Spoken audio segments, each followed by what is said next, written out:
Welcome to Greer City Hall and to our council meeting this evening.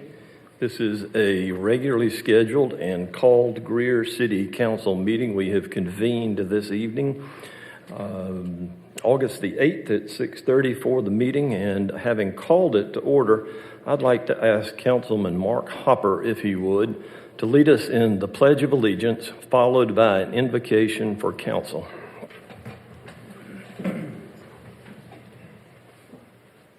Allegiance to the flag of the United States of America and to the republic for which it stands, one nation, under God, indivisible, with liberty and justice for all.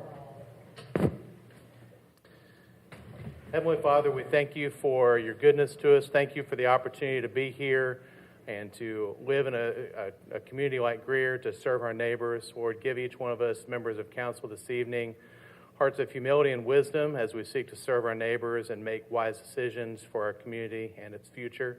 Lord, I pray that everything that's done and said tonight would be for your honor and your glory.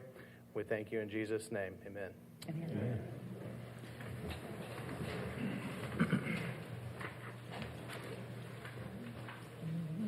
It is my pleasure this evening to be able to make some special recognitions, and I will give some further explanation to that as we get started.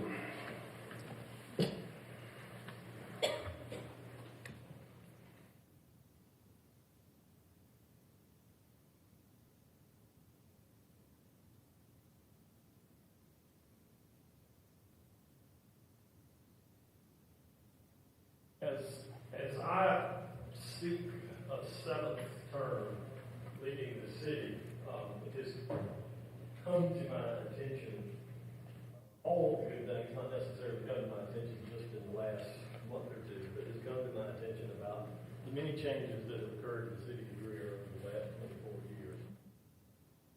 There are people in this room that have been in Greer much longer than 24 years and much longer than I have, and there are people that have spent a lifetime here as well, too.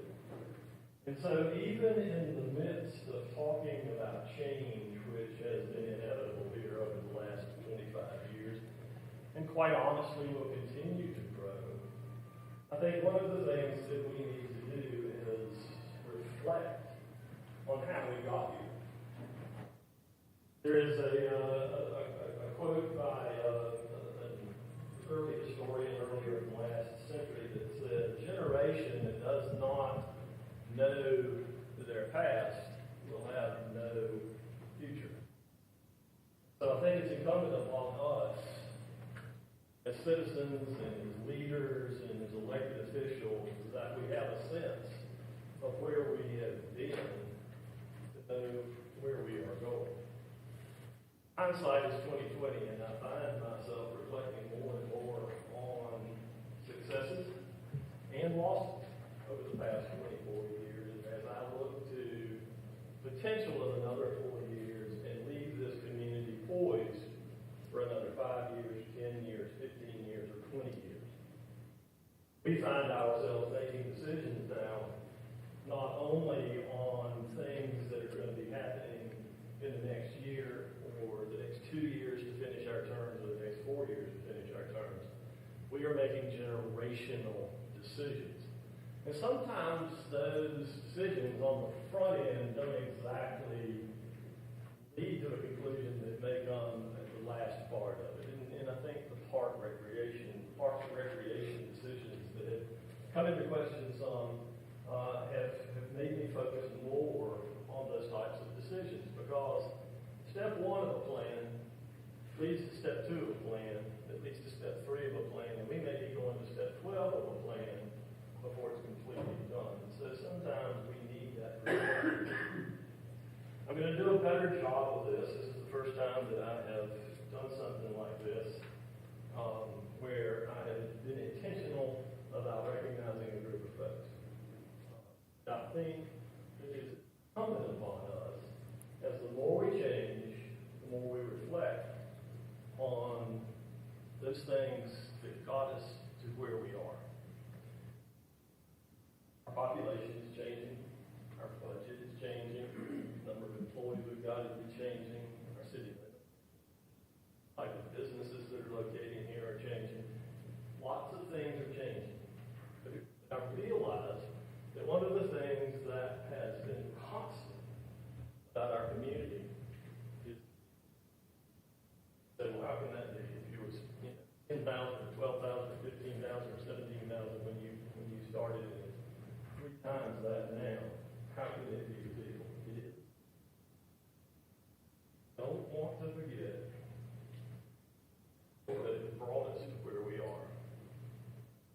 And I want to recognize those folks, young and old, for what they have done to shape this city, both in the past and in the future. We're going to do this on a regular basis this year. I don't know if it'll be quarterly or a couple of times a year or how it's going to happen, but we're going to recognize folks that have had a profound impact on this community, and we're going to recognize them for doing that.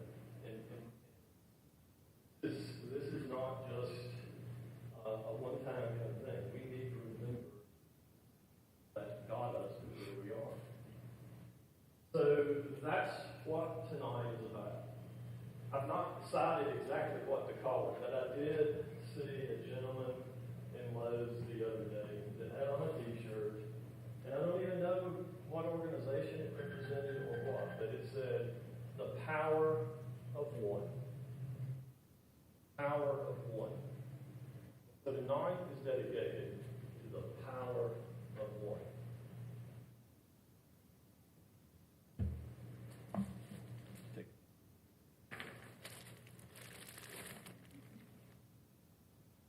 Jerry Baldwin, will you come up, please, sir?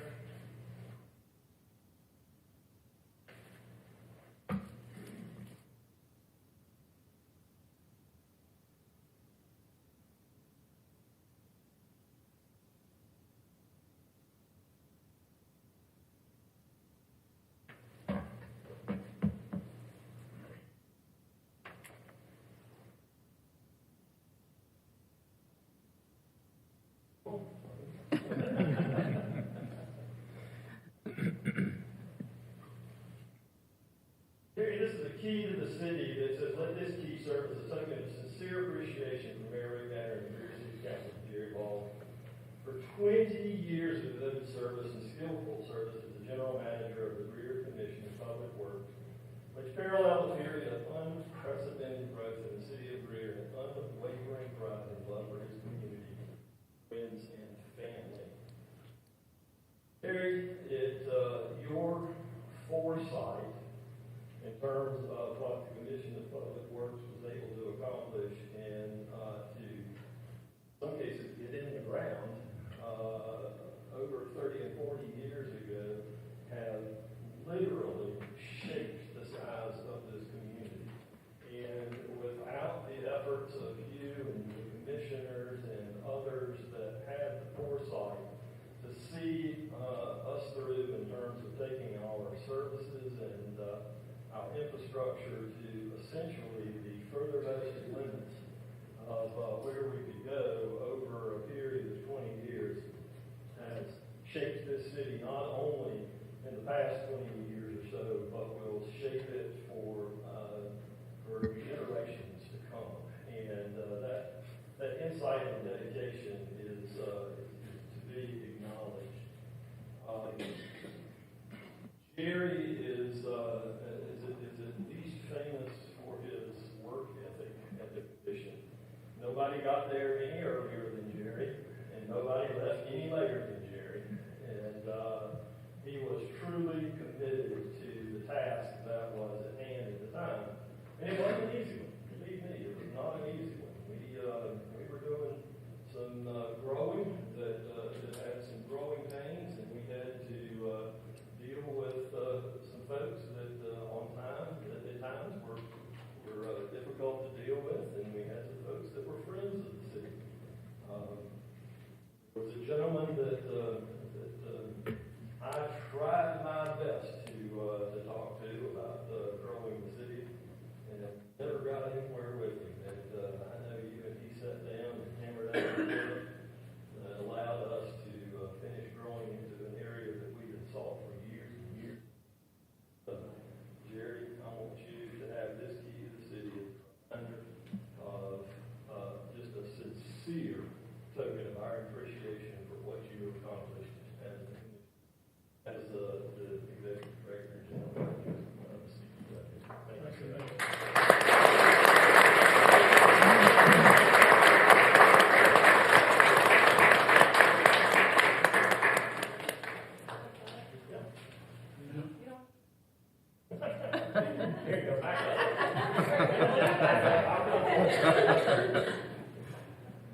I have to get my phone out for this next one.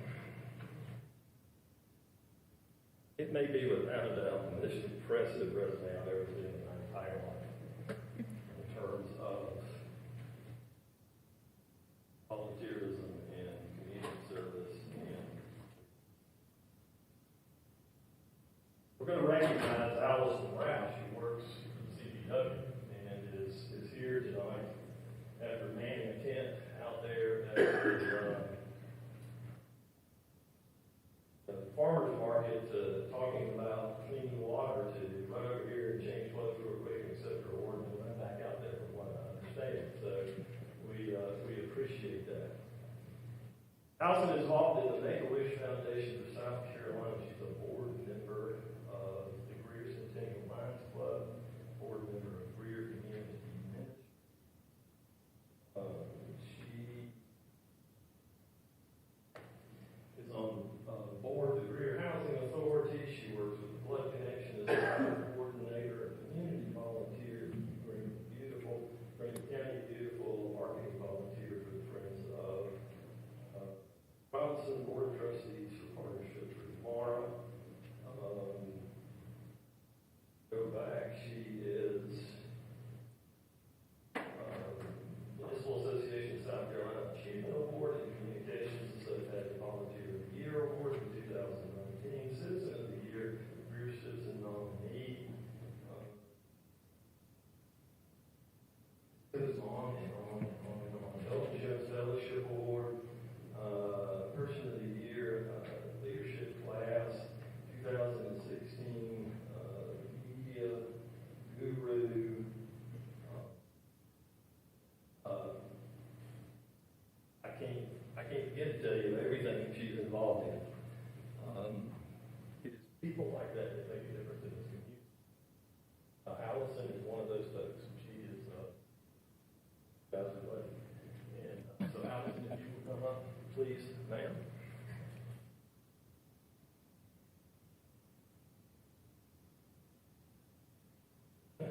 Well, I don't know how much secret it was, but it took about 50 people to get you here, so I can't imagine it was totally a secret.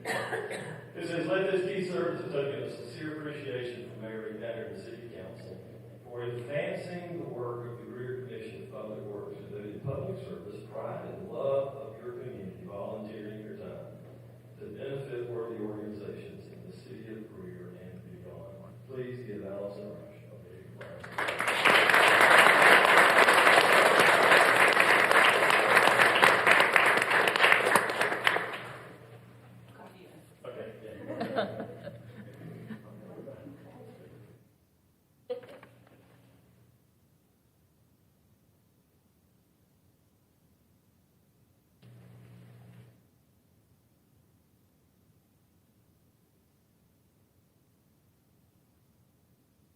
Thank you.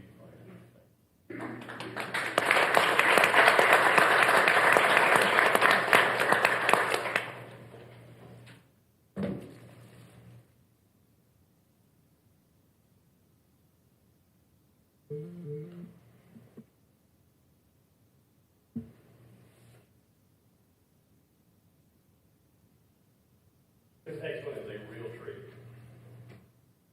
And I saw the fellow's shirt that said the power of one. This is the name instant again by that. You know, we all have things that we like to give to through our time and our talents and those kinds of things. And we hope that it makes a difference. It is often, not often, that we actually see the fruits of our labor sometimes.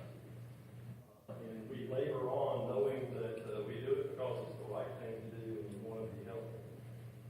But I don't know anybody this age that has had an impact on our community like this young lady. Every year since Ivy Tapp was born, she has collected canned food and non-perishable items as well as monetary donations for her birthday to benefit those in need in the local Greer area. All proceeds are donated locally to Greer Community. Started out as something very small on her first birthday with her friends and family. Donating now, years later,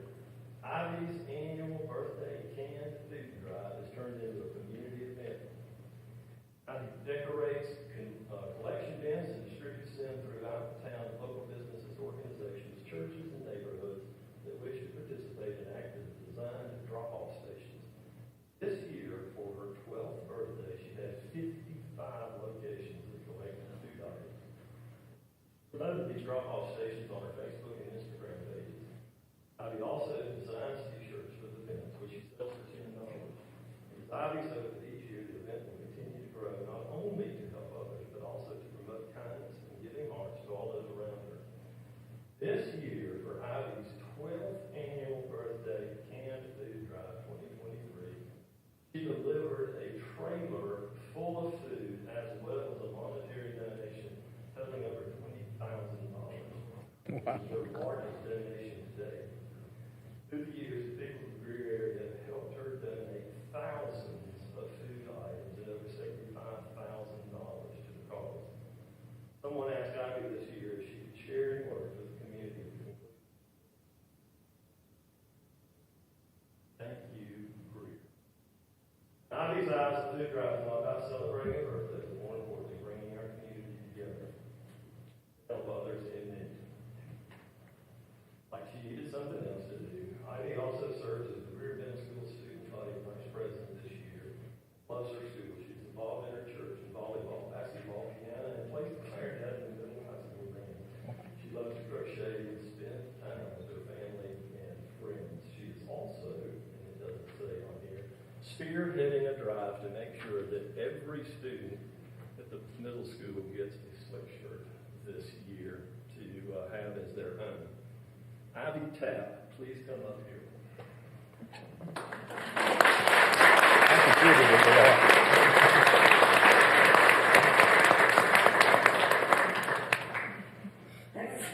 It says, this key serves as a token of sincere appreciation for Mayor Rick Danner and the Greer City Council to Ivy Tapp for literally spending a lifetime selflessly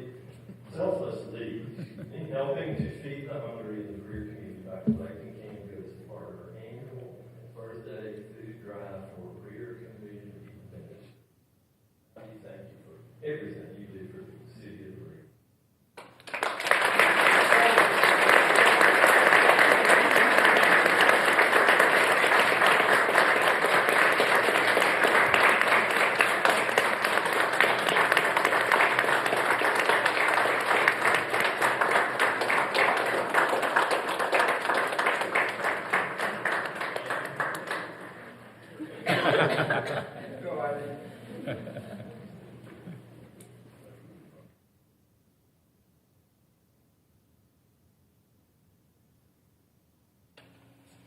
Last, but certainly not least in any regard, the next one is one that's been a long time coming.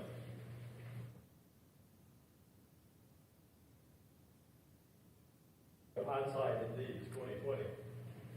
And our next recipient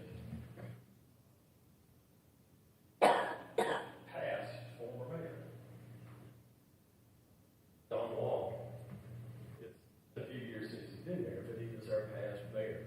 And he led this city through one of, if not, the most challenging times that this city has ever faced. He inherited, on his first election, a town that was literally broken. And he and the administrator at the time knew that, given the circumstances, that if there weren't changes in a number of ways, including growing our tax base, that the future for the city of Greer was going to be bleak. It's a tough job being the point man. And when some of my friends and cohorts from high school were getting drafted, nobody wanted to be a forward observer for the artillery companies because the life expectancy was less than 60 days, so nobody wanted to be that guy. There was a period of time when there weren't a lot of people that would raise their hands and ask.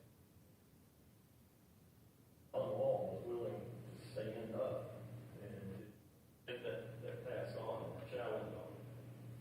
Don helped position us for growth and led us through a period of time when BMW was arriving on the scene and the airport was growing and there was a lot of things going on.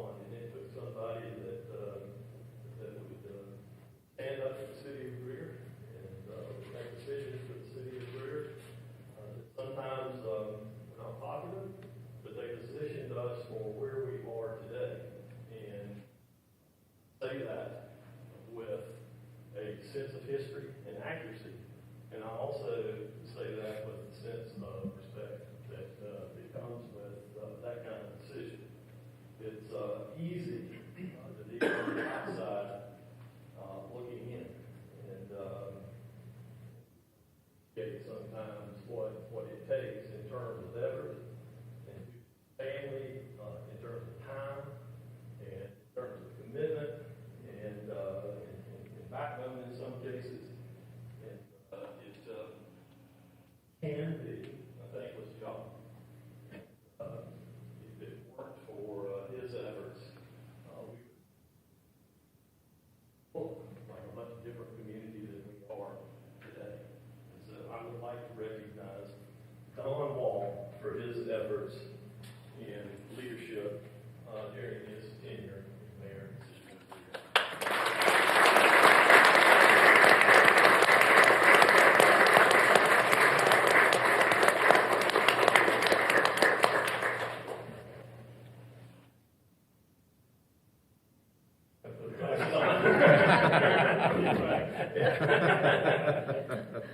I thought I could do it, but my arms just aren't long enough.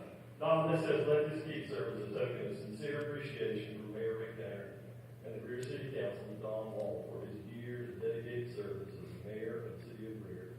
Philanthropic and personal support for creating and improving the facilities, programs for our community, and his vision to help lay the groundwork for the residential and commercial growth that Greer has enjoyed.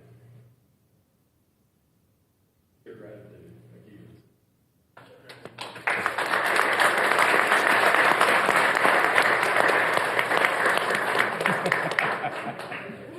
Come on, you want to take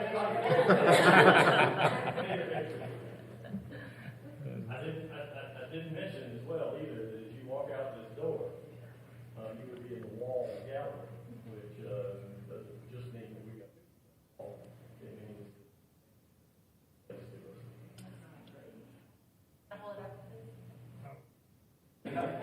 I've never gotten one of these.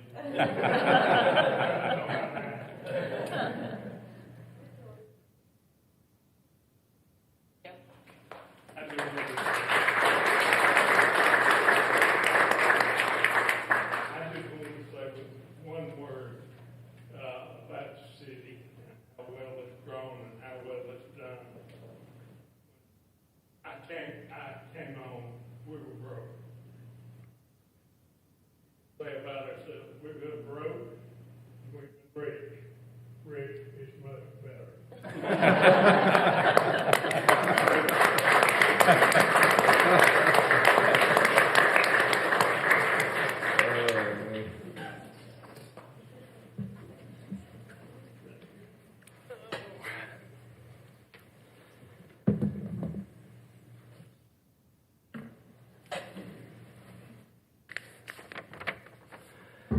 I promised our recipients that I would do this at the first of the meeting because at least one of them has school tomorrow. I don't know about the others, but at least one of them does. So before we get into public forum or the rest of the meeting at this point, I'm going to give them a few minutes to slip out if they would care to do that, and then we will start the rest of the meeting.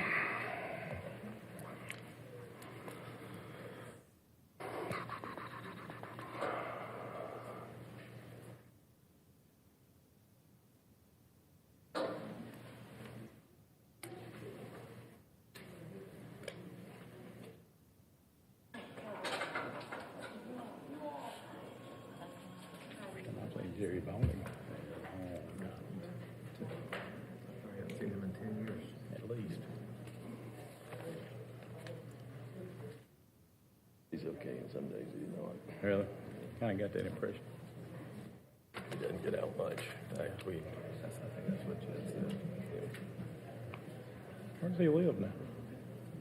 Peachtree. He's still in Greer? On Peachtree next to the Yeah, Peachtree. Yeah.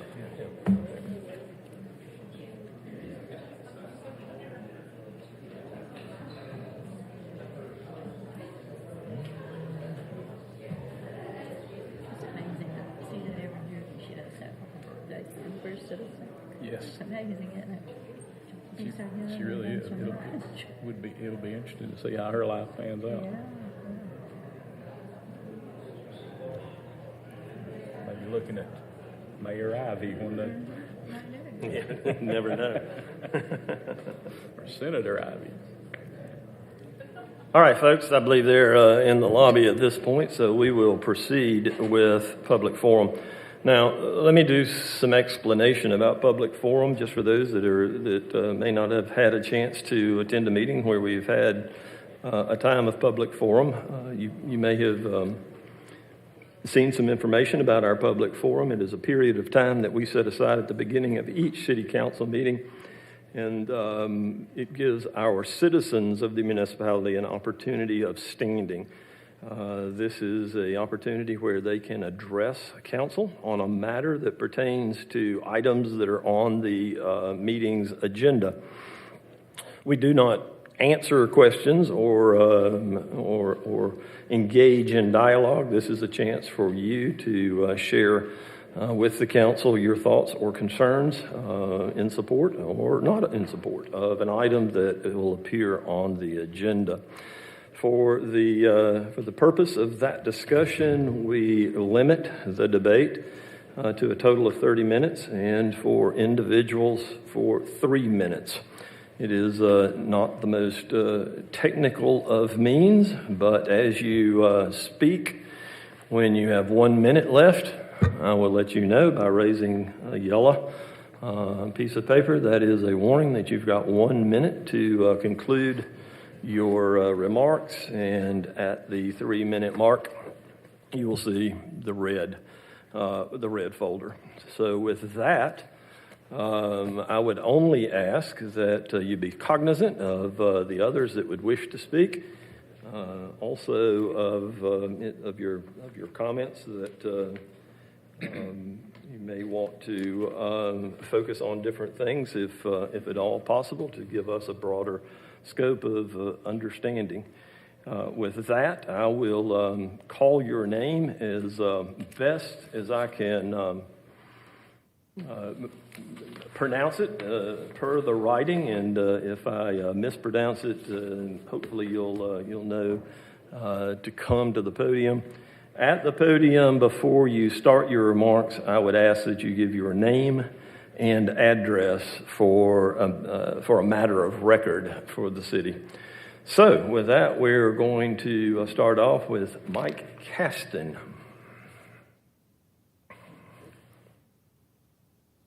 Here. Yes, sir. That'd be great. Thank you. Mike Caston. I live at 525 Yellow Fox Road in the Southern Farms development. At the July 17 Planning Commission meeting, we heard the applicant state that prior to 2020, the original developer shared with the applicant the wording in the CCRs that were going to be recorded that essentially included a brief phrase for this tract of land we're talking about, and a very shallow description of the kinds of things that are essentially on the statement of intent, and then comma, etc. In that meeting, he explained to us that etc. Gave them the understanding that they would therefore be able to skirt any of the things in the statement of intent, and that etc. meant whatever they chose it would mean. And to a lot of us, that was a surprise of the use of the words etc. We then listened to him talk about how the algorithm of Circle K had indicated that this was a very good location. I assume that algorithm took nothing into account in terms of the people that lived around the area, because I doubt they would have gotten that feedback. All of us on the property the back of our property faces Stockyard, were told in each of our various transactions that a shopette as displayed on the sign that is out there and is still out there would be built there, and it would benefit us because it would to some extent deafen the sound of Highway 14 and provide things that our community needed. Yesterday I stood at that sign and using my Maps app put in gas stations and convenience stores. There are 6 Spinks, 2 Exxon, 1 Hotspot, and a 24-hour Quick Trip within 3 miles of that sign. We were told we needed that. We don't need that, nor do we want it. I would just urge the council to vote in harmony with the Planning Commission and avoid this sort of roundabout way of skirting what was in the original Southern Farms plan. Thank you very much. Thank you, sir.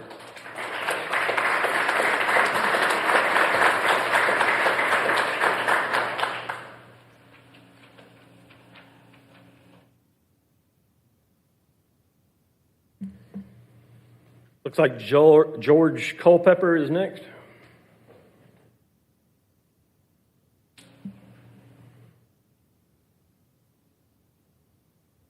Thank you, Mr. Mayor, council members. Good evening. My name is George Culpepper. I live at 22 Corporal Drive. I am a resident of Southern Farms and the president of the Southern Farms Homeowners Association.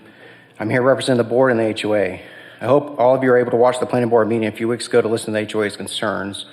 Additionally, the CCR's applicant mentioned during the planning board meeting would not have been provided to any residents, as those are separate from residential and would be managed by a different board and enforced by the board and not ours, which, by the way, if you don't know what you're looking for, you wouldn't find it. Will Southern Farms residents please stand? If you live in Southern Farms, please stand.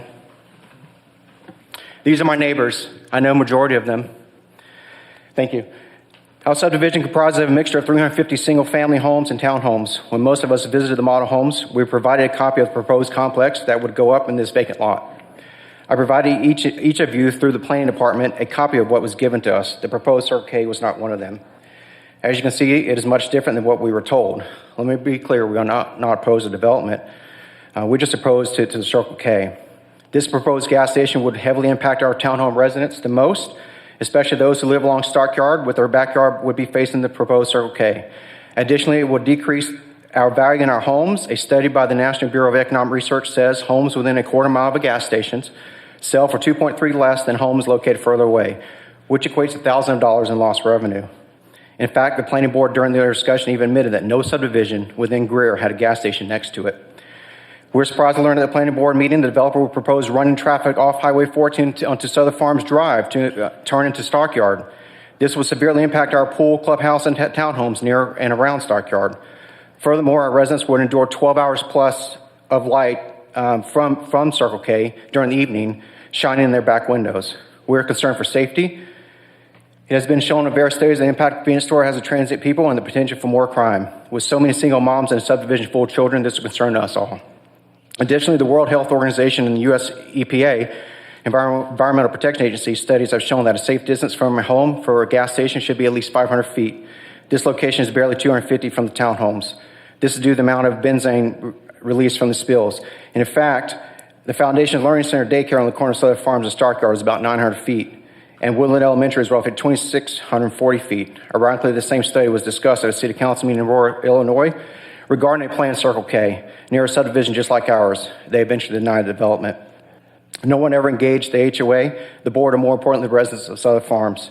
They told you it would benefit the city. They don't live in Southern Farms. We do. We are the ones who would endure more traffic, more crime, and more risk to our health. We are happy with the gas stations that are near us, but this Circle K is not one of them. And so we just ask for you to consider our livelihoods, and please deny this request. Thank you.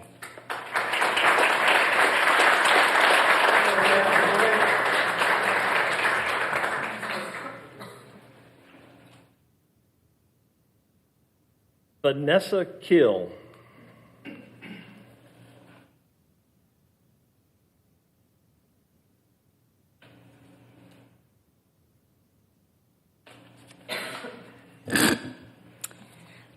Sorry, I'm short. Sorry, we don't have a box. I'm sorry. Vanessa Kill, 105 Preservation Drive, Greer. I also live in the Suttoth Farms community. I am here to speak on the behalf of additional neighbors that could not attend today. We do have a petition signed by over 315 other folks, not just within our neighborhood, but also in the surrounding area, that also oppose this approval of this Circle K gas station. As my other neighbors have just spoken, it would be a definitely big burden to our neighborhood. If you have ever driven through our neighborhood, especially late in the afternoon, early evening time frame on the weekends, all you see is people running, walking, kids playing, riding their bikes. It's actually crazy to see. I've never lived in a community like this that has so many kids and so much activity going on in that neighborhood. And having a gas station there would just take that whole entire momentum away. It'd be very sad. So please oppose this growth. Thank you.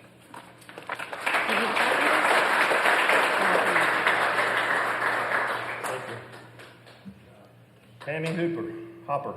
Hooper.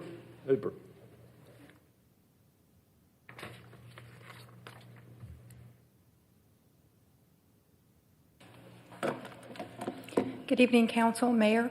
My name is Tammy Hooper, and I live at 507 Yellow Fox Road in the Suttoth Farms subdivision. And I echo my neighbors' sentiments when we oppose to the request to amend the Suttoth Farms statement of intent to allow a convenience store. As my previous neighbor stated, we have many families with children in our community. We have an elementary school just on the edge of our community. Our 8-year-olds right now, they walk down the sidewalks from the school, and they have sidewalks from the school all the way to where this convenience store will be. So very easy access. In 5 years, when they are 13, they will still have the opportunity to have easy access to the experiences of a convenience store, which include the sale of alcohol, tobacco products, lottery tickets, and vaping products. These businesses have a place in our town, but not directly connected to our homes and near our schools. Tonight, Mayor Danner spoke about being intentional. I decided that I would be intentional and visit a few Circle K stores just so that I could actively engage in seeing what happens at these Circle K stores. Here's what I witnessed. Most Circle K stores stay open 24 hours, but some close at 11 p.m. I saw tons of transient traffic, people allowing their pets to take potty breaks, trash blowing across the parking lots, advertising on large signs for vaping products, cigarette butts along the backsides and in the landscaping, people arguing, and a law enforcement officer handling an accident in the parking lot. I heard blaring music, motorcycles, people arguing, dogs barking, and horns blowing. I smelled beer, cigarette smoke, gas fumes, and marijuana smoke. These stores are very busy all day long. No time of the day is quiet and peaceful. The store on Pelham Road, very near our community, has a hotel behind it, not homes. The view from the hotel to the back of the store is unobstructed and includes dumpsters and a damaged fence. The people allowing their dogs to take potty breaks were doing so on the hotel lawn. The grass had cigarette butts and discarded soda bottles. I will say, these businesses have a place in our town, but not directly connected to our homes, near our schools, and within easy access to our children. Thank you.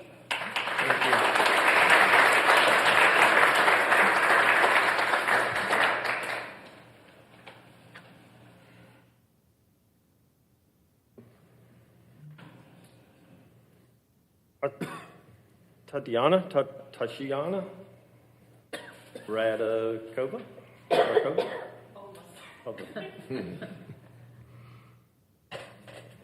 Tatiana Radskova, 341 Suttoth Farms Drive, and I'm here to oppose the Circle K. You've heard and will heard a lot from my neighbors about safety, about pollution, about all our concerns with convenience stores 24/7. And I just want to mention some problems that Circle K will cause to the Greer City, because we do have fire station at South Main Street. And any gas station means more traffic, and it's not really a good idea. It's just my point of view, of course, but I don't think it's a good idea to increase traffic close to fire station because it's safety first. And also we do have a lot of traffic at Sabre Road, specifically in the morning when parents just drive their kids to elementary and middle school. And this road really busy in the morning, and extra traffic coming from gas station will cause a lot of problems. And one more thing, the gas station we don't have a plan here. Okay, so the Circle K will be, I see a lot of people, not a lot, but we still see people who turn left from Sabre Road to Stockyard Drive, which is not really allowed. But with gas station, I don't think people will do all this big circle to just turn to the gas station.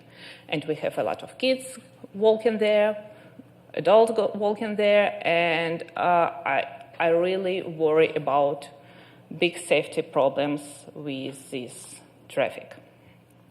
Thank you. Thank you, ma'am.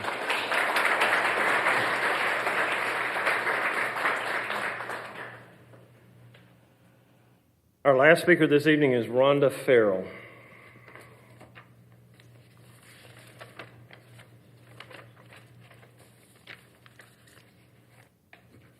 Good evening, Mr. Mayor and City Council members. My name is Rhonda Farrell. I live at 531 Yellow Fox Road in Greer in the South Farms development, and I am opposed to having the Circle K built there. Now, I am not opposed to having a small strip mall, a small shopping area there, because that's what was promised to us when we first moved here. And we have and a gas station would only cause detriment to the community. There would be crime, there would be traffic, there will be noise, there will be fumes from the gas station, and this wasn't what we were promised when we moved in. We were promised a small little plaza that would probably have a small bar, restaurant, a small grocery store, a little pottery shop or a dentist's office or whatever, but not a gas station. So I oppose the opening of the Circle K. Thank you.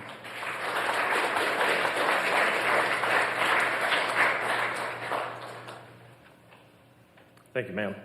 That concludes the public forum for this evening. With that, we will move council to the minutes of the past council meeting. Those are July the 25th. I'll entertain a motion that they be received. So moved. Second. And a second. Floor is open for any items of note for the clerk. Hearing none. Ms. Duncan? Mr. Airwood? Yes. Mr. Booker? Yes. Mr. Hopper? Yes. Mr. Dumas? Yes. Mr. Bettis? Yes. Ms. Albert? Yes. Mayor Danner? Yes. Council, with that, we will move to a petitioner. We have a public forum, which is a time for the general public and citizens of the city to speak to council in regards to items that are on the agenda. A petitioner's request is to address an issue that may not be on the agenda that evening. This is an opportunity, again, for the petitioner to make the council aware of a situation that they might want to bring to our attention or to make light of in terms of something that is going on in the community. But we do not take any action in regards to the petition on that same evening. With that, Amber Johnson has asked to appear before the council as a petitioner this evening in regards to alleyways in the city of Greer.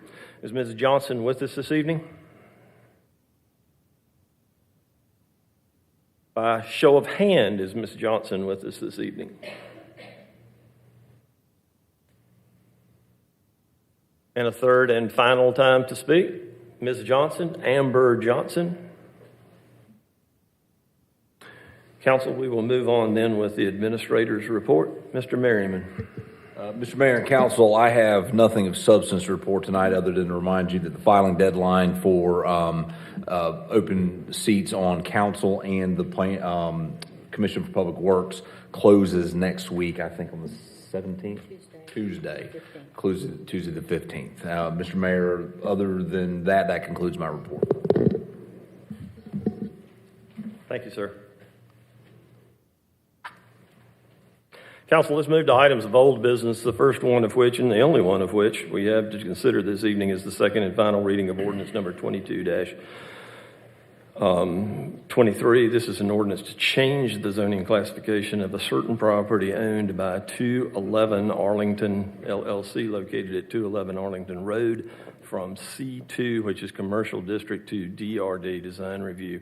Action required. This comes as second reading. Any new or additional information in that regard this evening? Just the statement of intent was updated with the exterior finishings that you all specified. With that information coming from staff, I'll entertain a motion that second and final reading of ordinance number 22-23 be discussed, be brought forth for discussion. So moved. And a second. Second. Floor is open for discussion. Questions? On the statement of intent, there's a typo. It says 63-acre site. It should be 0.63 acre. Yeah. Noted. That's We it. will correct it. Yeah. Thank you. We'll note a Scribner's area. Others?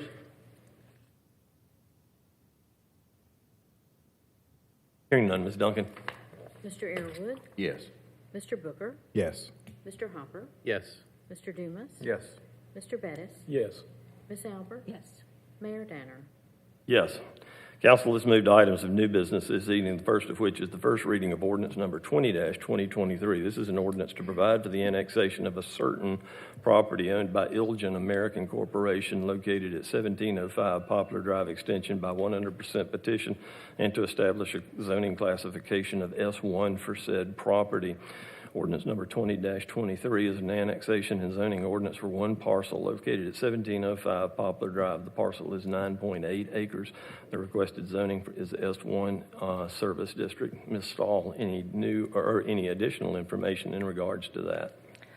So ordinance 2023 is an annexation request for one parcel at 1705 Poplar Drive Extension. If the annexation is approved, the parcel will be combined with the adjacent parcel to the east, and the existing facilities will be expanded. Here's an aerial image of this parcel. The current zoning map shows I-1 Industrial in dark blue and S1 Services in light blue. The future land use map shows mixed employment in light blue. Here's a photo of the existing site.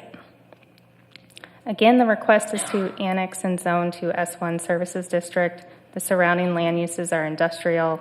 Planning Commission will hold a public hearing on recommended zoning for the property August 21st. Staff recommends approval. Thank you, ma'am. By show of hand, is the owner of the property or representative of the owner of the property with us this evening? So noted. You available for questions if we have any? Thank you, sir. With that, then, I'll entertain a motion that the ordinance number 20-2023 be moved forward for discussion. So moved. And a second. Second. We got a second. With that, the floor is open for discussion.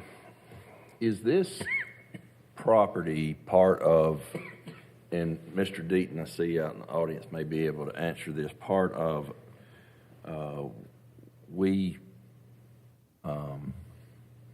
you brought forth to us a parcel of land that wasn't developed, and I want to say it was behind this manufacturer that we placed in a multi-county industrial park. Or do I have my locations? I think that was down the road. I think it was down on the other side of the intersection. Specific recollection that this particular parcel has a here for council for a request for multi-county industrial park classification. I'll have to review that certainly to verify, but my recollection is that has not yet come before council. I believe it was a site on the other side of the road down about 2 or 3 parcels that we considered several years ago. But nothing ever happened. It just stayed still vacant, I believe. Yeah. Yeah. I apologize. Yes, I don't have that information here this evening. Okay. So the annexation is for the entire plant as is now, correct? Correct. And then they're going to develop 1524 that's behind it? Yes, so the building at the bottom of the property. Others? Is there any reason why they chose S1 versus I1 in this scenario? So the property that they own next to it is also S1, and they are manufacturing, so it's an appropriate zoning.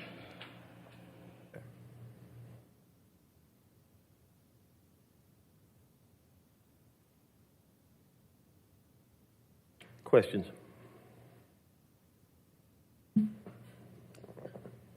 Comments?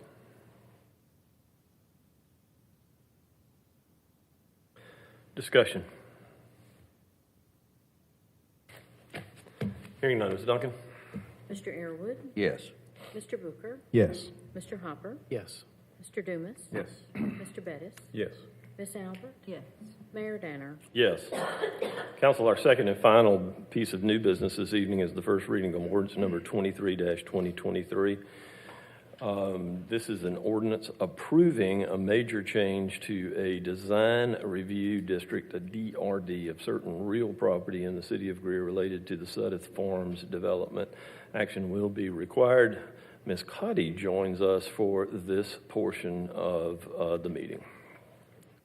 All right, thank you. Yes, so this request tonight is for a DRD design review district major change to make an amendment to the adopted statement of intent for the Sudeth Farms mixed use community to allow for a convenience store use with gasoline sales. Just a little bit of background. As a reminder, all PD and DRD districts do not follow, the typical C2, C3, I1 standards. They have their own, and what makes up those regulations is what's adopted in the ordinance. The exhibits are typically the statement of intent and a site plan. And that was the case for this original rezoning or annexation in 2018. So the ordinance does lay out when there are proposed changes to these DRD or PD districts. And it lays out criteria for major changes and minor changes based on the more intense use and the changing the characteristics of the mixed-use kind of neighborhood services. Staff did feel that this met the criteria for a major change, and that is why it went through a public hearing with the Planning Commission and up to council for final debate. So again, this is not a rezoning. It is a major change to an existing zoning that happened in 2018. So the original adopted statement of intent, again in 2018, had 2 different places where it addressed the commercial and retail area. It was identified as the area adjacent to Highway 14, between 80 to 100,000 square feet of retail space. And the key in this kind of debate was the language in the statement of intent that the tenants would complement the community and surrounding neighborhood. Potential tenants could be banks, restaurants, professional offices, a car wash facility, etc. And then again, in the second, it had many of the same uses as well as small retail stores and storage facility and professional offices. And again, the proposed change is to allow a convenience store with gasoline sales or a gas station. And again, they have publicly had renderings that it is to be a Circle K gas station with convenience store. So again, the request is for a major change. Staff recommendation is denial. Staff feels that a gasoline service station with convenient sales is a primarily auto-oriented use with access to a major corridor, proximity to the interstate and industrial uses, that this use has the potential to be high volume, high intensity, 24-hour per day use, which would primarily serve pass-by traffic and not the neighborhood which it's integrated within.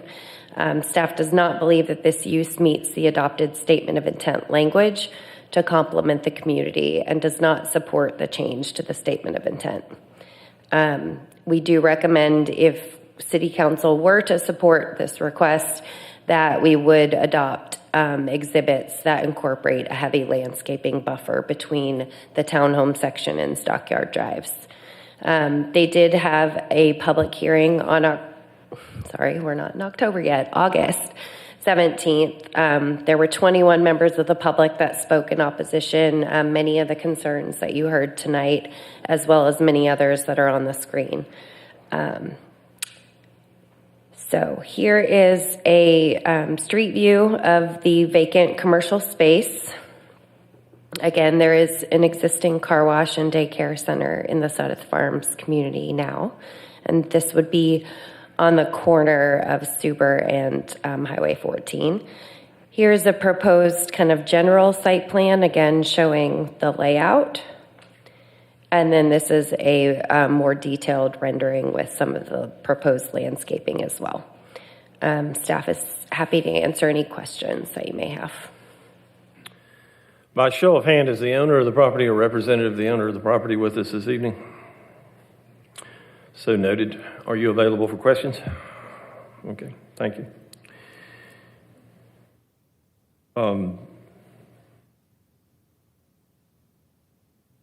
Scotty, is it appropriate at this time to seek more information from the developer, or should we engage in discussion and follow that with information from the developer at this point? Absolutely, I think that's fine. I do believe they've prepared a presentation. So if that's your will, I think they're ready. For the purpose of discussion, I'll entertain a motion to receive and a second at that point in time. Given that we've had public input, I think it's appropriate that we also have input equal time. So with that, I'll entertain a motion to receive. So moved. Second. And a second. All right, with that, if you will yield the floor, I'll ask the gentleman that indicated he was associated with the project to come forward, and if you would, please, sir, state your name as a matter of record and your association with the project. And if you'll be at the podium, that'd be great. Brent Edgerton, 433 Circle Drive, Greer. I am part of the ownership group of the property at Highway 14 and Suber Road. And we submitted a PowerPoint. We were not trying to take everybody's whole night, but we were tasked. We asked what was expected of the developer at this meeting. We were told, talk to the objections. And so that's going to take a little bit of time, but we're going to try to not be redundant or not to be, non-brief. Let's put it that way. We're going to take every time unnecessarily. So we'll try to go through this as quickly as we can. I won't bore you with all the details of what brings us here. This has been 4 or 5 years. I guess we bought the property in March of 2020. Prior to that, there was 16 months of letter of intent and contract. More recently, about a year ago, Circle K came along to contract a portion of the property. So that's what brings us here. Can I just page down on this? Okay. Got it. Yeah, awesome. Thank you. So you can see here, it did not go. It's on my screen, but it's not. Gotcha. Perfect. Thank you. So this is a little bit jumbled. There's going to be better drawings a little bit later in the PowerPoint, but I think it's important for everyone to know that Southern Farm Drive to the directional top of this drawing is a public road coming in from Highway 14 To the directional above that is childcare. Below that arrow in is the current car wash. The small circle there is an existing high-powered transmission tower.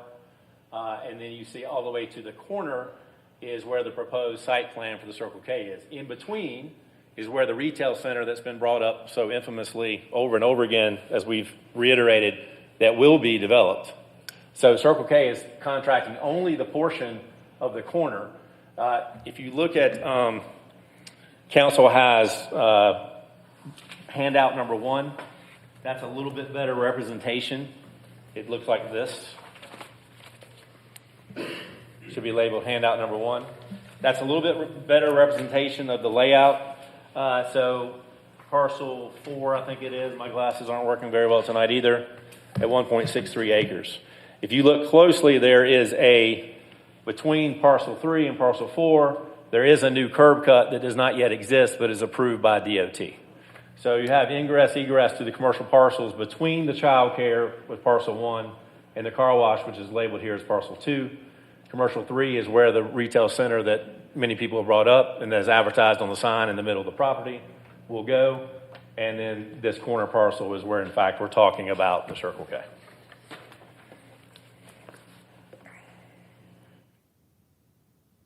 Okay, really quick, I'm going to make this part very quick. We want to talk about who we are not. In the Planning Commission meeting, the opposing folks brought up several times broken promises by the original developer, what they told and what they weren't told by D.R. Horton and Four Star. We bought the land from Four Star. Four Star is a 75% owned subsidiary of D.R. Horton. That's who they bought their lots and homes from. That was not us. So the broken promises within their neighborhood has honestly nothing to do with us. Who we are is a small ownership group who owns businesses, operate businesses, and or live in Greer. We respect Greer, and we respect everyone's property rights, including ours. Addressing the objections, I mentioned that was our task here tonight. So this is a listing of everything that we think came up in the Planning Commission meeting. I have a little bit of PTSD, but I did listen to it back. And we made a very comprehensive list. And so that's where our task is tonight. I'm going to be bringing up Eric Jockers from Circle K. He's going to be equally as brief.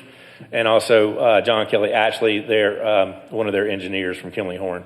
So we're going to address aesthetics, environmental safety, crime prevention, buffering, landscape and other, traffic, property values, and quote-unquote promises.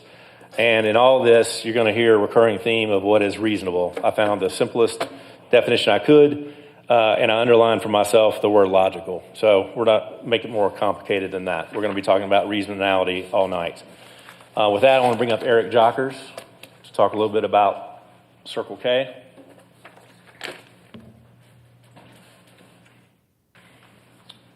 You can either page down or click. So I'll get you on those. There you go. Okay. Appreciate it, Brent. Good evening, Eric Jockers with Circle K. My address is not local. I'm in Fort Mill, South Carolina, so I don't know if that's relevant. So who are we?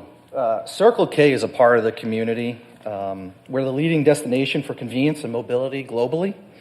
Our goal or our mission at Circle K is to make our customers' lives a little bit easier every day. We are also committed to being a part of solutions in the communities where we work and live, which you'll see on the next slide. A community partner, that's what we are. You'll continue to see that theme as we get through this. Whether it's for coffee in the morning when our customers are on their way to work, or milk on a Saturday morning when they realize that they're pouring cereal for their children, or if local schools come in and they need a donation for an event that they're holding, whether it be food or of monetary value to help support the local organizations, schools, and children. So plan with a purpose. Circle K will offer convenience to South Farms community, whether it is a family walking to the patio, green space on a hot summer day to grab refreshments, the mom that has a need to stop by, pick up grocery items on our way home, as I mentioned prior, the dad going to a school run and finding out their child needs a critical item for school or family emergency, with a toddler needing a fever reducer after a pharmacy has closed. Circle K will be there for the community. Circle K also serves a number of more than 30,000 vehicles that travel past the site currently today.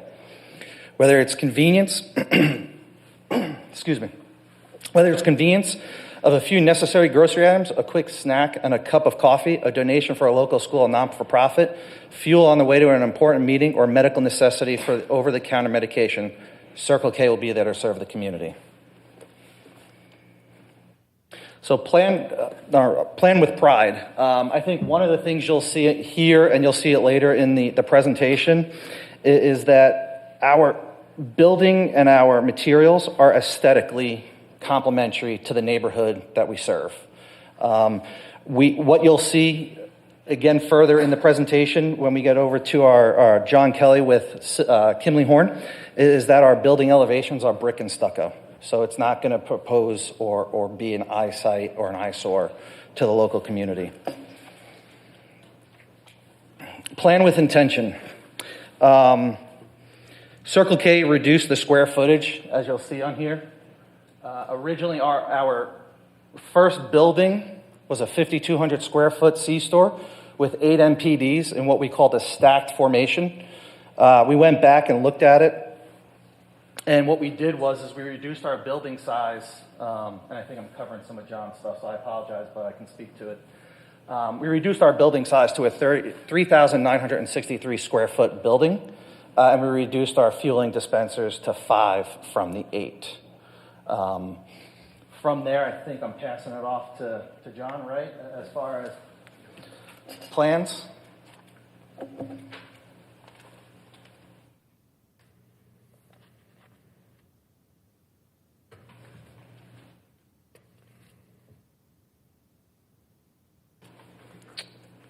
Good evening, Mr. Mayor and council members. My name is John Kelly Ashley. Address is 580 Kingsley Park Drive, Fort Mill, South Carolina.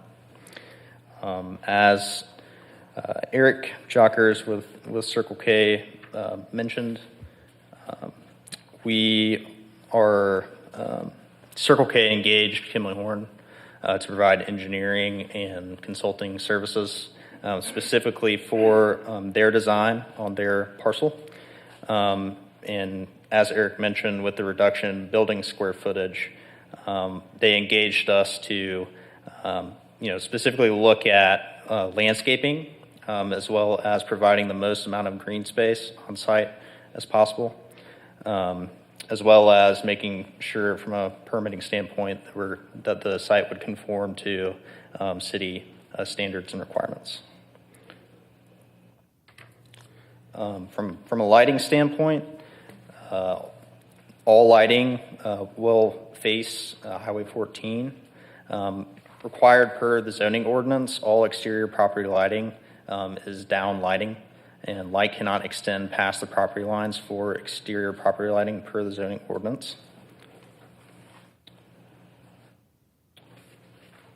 Landscape buffering. I know planning recommended some enhanced landscaping along Stockyard Road, and that is exactly what we're providing on our conceptual site plan. And just wanted to kind of speak to the landscape buffering that we are proposing. So along Stockyard Drive, let me flip to this next side here, is a 25-foot landscape buffer that D.R. Horton implemented with the design of the single-family residential development that's adjacent to the subject site. As you can see on the left side of your screen, that 25-foot buffer is landscaped, and there is a 8 to 10-foot elevation change between the back patios of the development, or of the residential development to the landscape buffer. And looking at the Circle K site, there is roughly a 5-foot elevation change on the Circle K side. And as far as the enhanced landscape buffer, Circle K is proposing a 30-foot width buffer. Stockyard Road, being a private roadway, per code is not required to have a landscape buffer per the zoning ordinance. And so Circle K is proposing this 30-foot buffer and to match the character of the buffer that was also provided, or that was provided by D.R. Horton. So with the 25-foot existing buffer, the 30-foot buffer would be an additional landscape buffer for the site. From a traffic standpoint, Kimley Horn did not perform the TIA that was for the prior development. The TIA was performed by Davenport Engineering and Consulting. And looking at the TIA that was performed by Davenport, the TIA allocated for 2,500 square foot restaurant with a drive-through, convenience store and commercial gas station, which is 4,500 square feet with 16 fueling positions, and then 8,000 square feet of retail space. The proposed land use from Circle K is, as Eric has mentioned, is a 3,963 square foot building with 10 fueling positions, which meets the land use assumptions that was performed by the TIA with Davenport. And Blue Water Engineering, as you can see on handout number 3, I believe that was provided to council, was responsible for the design of the offsite improvements that were required by the TIA, which the scope was reviewed and approved by the City of Greer and SCDOT, is our understanding. And then I'm going to hand it back over to Eric to touch on some additional items. Thank you.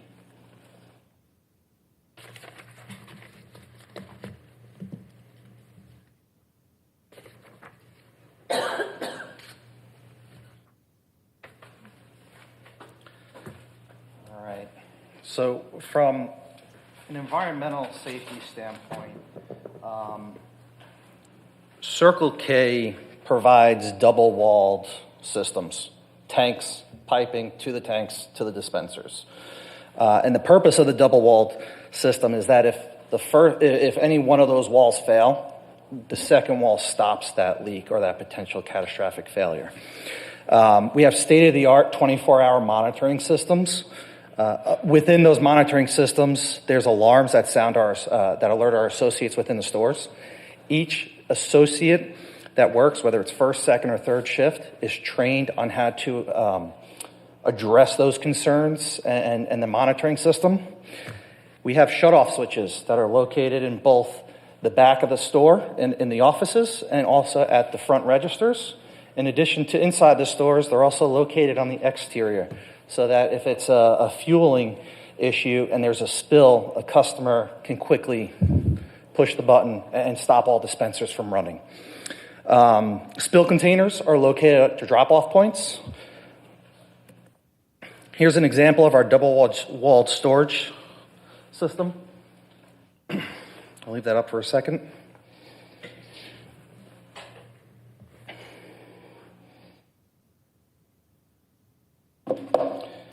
Sustainability. I'm not going to read the definition of sustainability, but one of the things that speaks to me is creating a future or an environment for our future generations. That's near and dear to me with 3 kids and raising a family. One of the things I will point out on this metrics here is if you look to the complete right and up, you have the relevance to our stakeholders and our relevance to Couche-Tard, which is our parent company. There's 4 things that stick out here that are on the high priority list for both our stakeholders and for our parent company, Couche-Tard. The first one's fuel. The second one's energy. The third one's packaging and waste. Fourth one is going to be safe and healthy products to our customers. So we do not take sustainability and environment lightly. It's near and dear to our hearts as well as our stakeholders. So neighborhood access measures. I understand that on the July 17th meeting, there was concerns that customers that are shopping at Circle K may go over to the local pool, the community clubhouse. One of the things we were able to identify here is that you need a key card in order to access the clubhouse, the bathroom, and the pool. Customers do not have that unless they live within the neighborhood. One of the benefits that I had in my career within convenience and retail is that I'm not only from the real estate side, but I'm also from operations. I've had the ability to partner with our communities, our local law enforcement, through different types of programs. One of them is going to be with our local police department. Part of our opening procedures with asset protection is operations, and the head of asset protections meets with our local law enforcement, introduces the local management, explains to them when we're going to be opening, and invites them to visit us frequently. We invite them to finish their day in our parking lot, write their reports in our parking lot.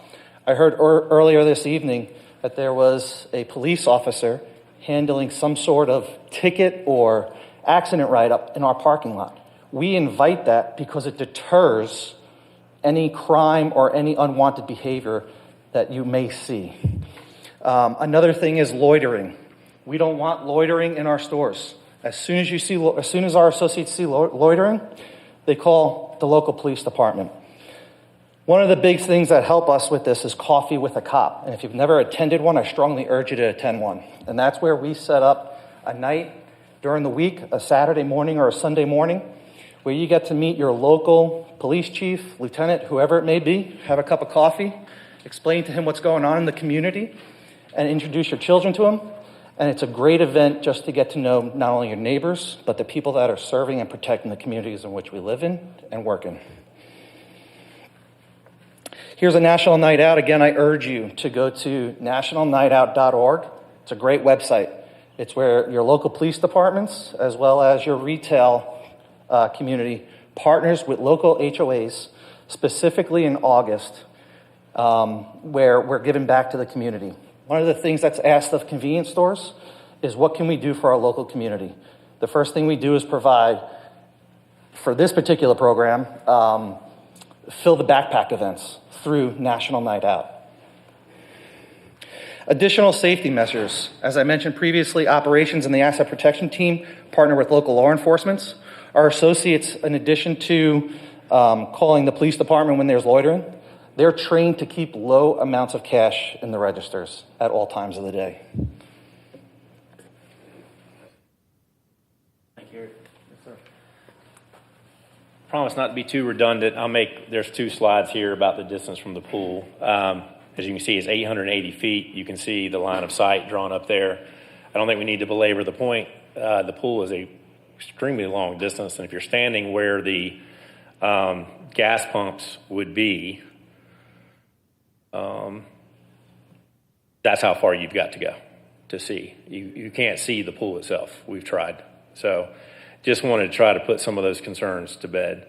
Line of sight, handout number 4 for the council members. Just look at that handout. It's just a series of pictures from the townhome community now and some of the views of what they see, including the transmission tower, light industrial, the current car wash, Highway 14 with more industrial on the other side, and also Suber Road. So many of these townhomes actually not adjacent to the commercial parcels line up against Suber Road, where their line of sight is Suber Road and light industrial and industrial. Two biggest documents at issue, at least for us, as far as trying to simultaneously talk to the objections and also give context to council, is a statement of intent and the HOA restrictions and covenants. So obviously we have an opposing interpretation of the statement of intent. A gentleman said earlier that we were just trying to skirt it by saying et cetera meant everything. No. We said et cetera was a stated definition, an accepted definition, a published definition is a list too tedious to name. That's what we think the intent was. We were there in its early stages of statement of intent. We did not write it. We inherited some of it. But you need to know that's what we meant by et cetera. It also says it would complement the community and surrounding neighborhood, not just the neighborhood. Okay. Let's not forget that it called for up to 100,000 square feet of retail. With the reduced size of that Circle K has proposed, with the childcare, with the current car wash, if you call that indoor space, but we will for the sake of this conversation, the intended retail center and the Circle K, you would have something like 27,000 square feet under roof. But yet we have objections for 27,000 square feet under roof. Someone said, can we have a small grocery? I'm not sure what else a 3,900 square foot convenience store is. Can you imagine if it was 100,000 square feet, which is code for a grocery anchored shopping center, and all of the lights and the traffic and the noise that people are concerned about over a Circle K? Triple that. So let's keep that in mind. By the way, there was no accident that car wash mysteriously ended up in the statement of intent language. That was because early on in the statement of intent process, when we went to contract with the seller, they knew that we already had a car wash effectively on the hook to go there. So they specifically put it in there. But Ms. Cotty mentioned that the Circle K would be auto-related pass-by traffic. I'm not sure what we think a car wash is, but it was labeled on the statement of intent. Child care was not labeled on the statement of intent, but there was no change. There was no major change needed or necessary. It was just an allowed use, but it wasn't listed on the statement of intent at all. I just found out today that only 5% of the students in that child care actually live in Southern Farms. So should we say it doesn't comprehend the neighborhood and the community, or is it both?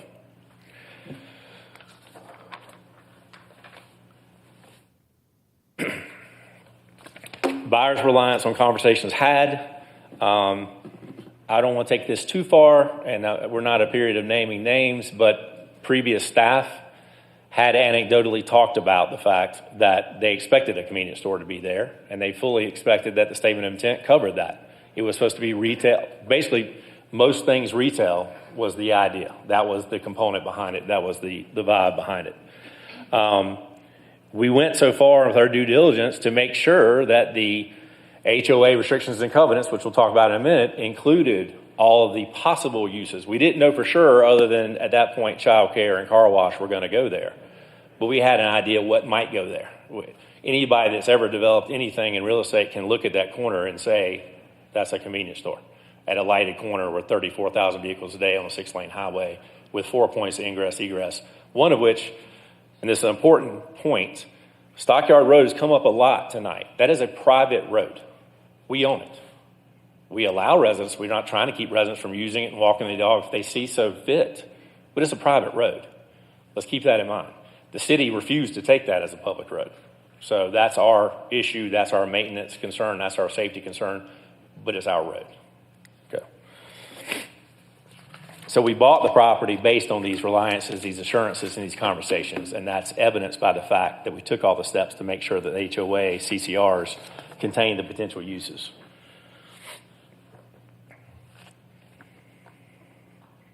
So the statement of intent. So the staff said at Planning Commission meeting of July 17th, and I'm paraphrasing, but in closing, I'll give an exact quote, that all of the residents basically that were in the room that night, that are in the room tonight, made their decisions to buy their properties based on the statement of intent, and the statement of intent didn't allow for a convenience store. For all the reasons I've stated a few minutes ago, is that reasonable? And the biggest reason I want you to think about, the biggest objection to that I have is we're being told that residents relied on a statement of intent, which is a pretty obscure document. That's usually read by a developer, members of government staff, members of council, planning commission, those kinds of folks, those kinds of entities. Not one person of the 21 on July 17th mentioned the word statement of intent in their objections, but yet staff's reason for denial to the commission that night was that those folks had indeed relied on the statement of intent. I'm sorry, that's just not plausible. On the other hand, as we go to the HOA, and look, I'm very aware, I know how this works. I've been in real estate since the late 90s. I've been a broker since 2004. I've been a developer for most of that same time. So we know how CCRs work, what they are and what they're not. We know that council does not govern with CCRs, but residents and staff say they didn't know. And that was a tenet for staff's argument for denial by saying they instead relied on a statement of intent rather than their own restrictions and covenants. So I hate to read to you, but I'm going to do it. This is from Restrictions and Covenants, excerpt from section 2.1 of the Restrictions and Covenants of Southern Farms. All building structures on parcel 1, 2, and 3 is set forth in Exhibit A. That is similar to handout 1, except for parcels 3 and 4 became parcel 3 in that particular handout. A car wash, daycare center, retail center, convenience store, and fast food restaurant to the extent designed, constructed, and maintained in substantial compliance with the renderings previously approved, which those were approved. We didn't provide you that night, but we have all of that documentation that all of that was approved. That's also further evidence of our due diligence that we didn't just buy the land and hope it would work out. That was intentionally put in there. The restrictions and covenants were recorded March 25th of 2020. We closed on the land March 18th of 2020. There were no cars in the driveways in March of 2020. This was all prior to anyone buying their properties. So when you purchase a home from D.R. Horton, they have a standard contract. What you have on this slide is an excerpt from that contract where they state that they have received. Purchaser acknowledges receipt of a copy of that certain declaration of covenants, conditions, and restrictions for Southern Farms. Again, I'm not going to read to you the rest of it. That's the relevant part. So they're saying they didn't know. They've been told several times tonight. They said we were told this. We would have had to tell them. They also said they hadn't talked to the developer, so I don't know who was telling them this. They say they were told there's a retail center. There is a retail center coming. It's advertised in the middle of the property. It's 2 acres of the 4 acres. It's still coming. So that's why the sign, by the way, is in the middle of the property, not the corner. So if they didn't know that the folks are so concerned, and we understand that, and we've tried to be very diligent about listening, and that's why what we're here to do tonight, to address those concerns. But it's not plausible or reasonable, back to that word, that they're relying on an obscure document from a third-party developer instead of their own CCRs, that also they established by signing their contract they had received and acknowledged. Property values. Some say, people say that all the time, some say, I don't know who some is, but we'll use it for the sake of this conversation. Some say that rentals could lower property values. The first speaker on July 17th on behalf of the property owners is actually a landlord. Although she stated that her home address was in Southern Farms, she's actually a renter. She rents that property. So it wasn't even her backyard, and her complaint was she didn't want it in her backyard. But some people say renting at all in a single-family community could bring down other people's property values. I'm not saying that, but some people do. One of the biggest zoning fights, actually one of the council members here was part of that in 2006 that I've ever been a part of that was contentious, was about 2 single-family neighborhoods on either side of a blank piece of land where a developer wanted to put townhomes. And everyone came out angry and said, we don't want townhomes, it will lower our property value. A public street that goes all the way through the community. Many people would say a public street that goes all the way through the community and connects Subaru Road to Highway 14 probably is a detractor of property value. But it hasn't dismissed anyone in this room. Having a large transmission tower at the front of the community would also, you think, be a detractor. Again, we're not saying that, but some people would. But that didn't detract from the demand for these folks that bought the homes and the sales since then. Car wash itself, which was approved in the statement of intent, which I find a little odd based on the conversations now about what the statement of intent should allow for, would also be considered. There was many complaints on July 17th about the noise of the car wash and the transient nature of the car wash, and that it was, in fact, as Ms. Cotty said, transient traffic and not to the benefit of the community. But that was approved as part of the statement of intent. It could also be known to lower property value, some people would say. And then you have industrial property views of light industrial and industrial. From many of these same windows that are complaining about the potential of looking at the back of a retail center, which is still coming as a fact, and the back of a convenience store. And I'm being redundant on the retail center. This is the infamous sign that everybody refers to. Again, that's still coming. I don't need to repeat myself on that. But as you can also see right there, right here at the bottom of the sign is my name and number. That is my direct number. Exactly 0 residents in the 3 years that's been there have called me to ask what's going there. Not one person. Not one. No text, no call, no attempt to email. But yet now that's all they want is a retail center, which again is going to be 11 to 12,000 square feet. It's still going to be in front of the townhomes. We still have to have users for the corner. That's only half the property. Alternatives to a convenience store. So this property will be developed. The corner will be developed. It's just a matter of how and who and how many. We have to be able to monetize the property. So with a C-store, is the reason it's a really good use is it occupies the corner. If you look at that handout, Exhibit 1, and that new curb cut that I mentioned, it goes right up to that curb cut. That curb cut is going to bisect that property. Convenience store can use it without being cluttered land, that 1.6 acres. But in the absence of something like a C-store, we're going to have to go with multiple users, multiple fast foods or multiple other things. So now you're going to have 2 to 3 rooftops on that 1.6 acres, and they're still looking at the back of that with traffic, added infrastructure, lighting, all those things that they're concerned about. I don't see where the alternatives to what you have now are somehow better. We've already talked about this. It's redundant. Is it reasonable to think that they would rely on the statement of intent versus their sales contract, CCRs? That's covered ground. I think we get that point. So to make this more brief,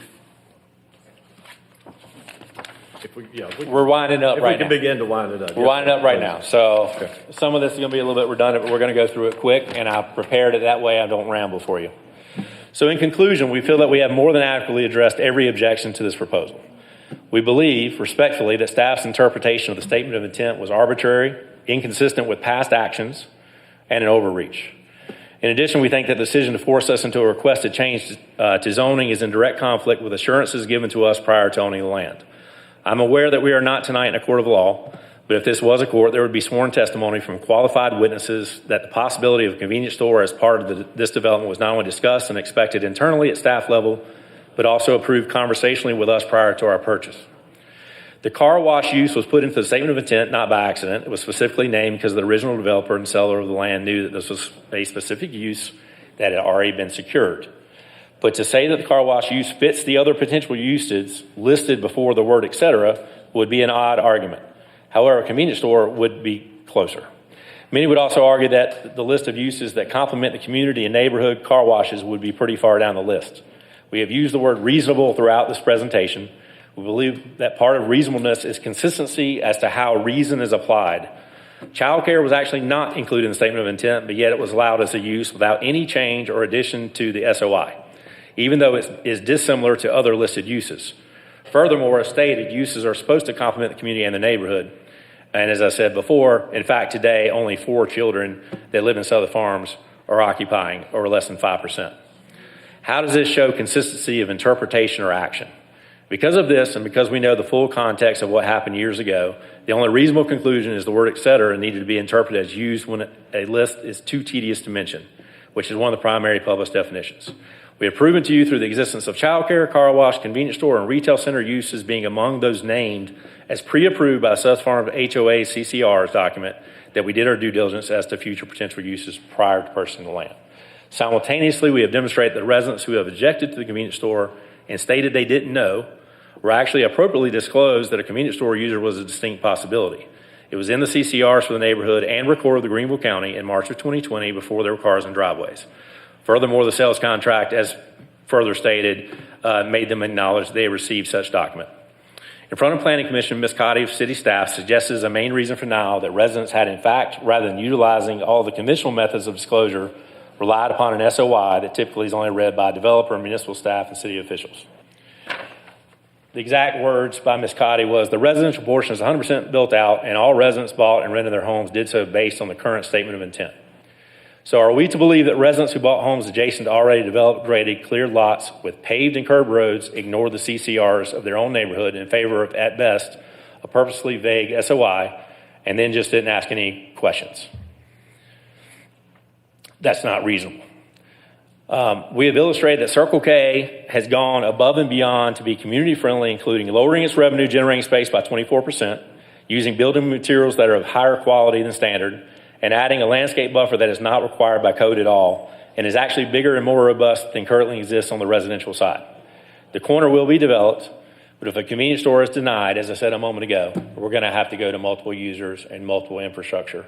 And none of those problems are going to be solved that the folks see as problems.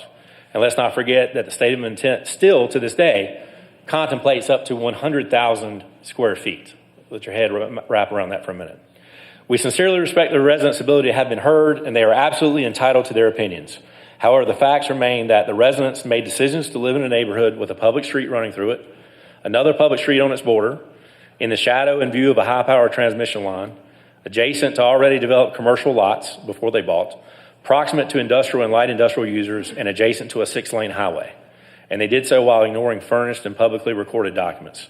Is it then reasonable to conclude that the use as we have described it is supposed to be the last straw for that group? If you allow a precedent of residents controlling planning with reasonable arguments against that control, you have put overall development in the city at risk. We respectfully request your vote for approval of this project. Thank you, sir.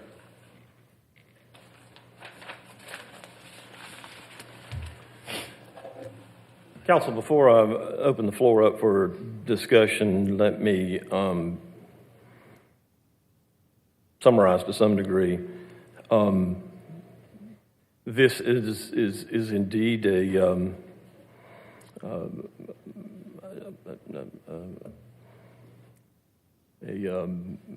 tough decision for everybody. I want to thank the group for the decorum that's been displayed this evening. I appreciate that.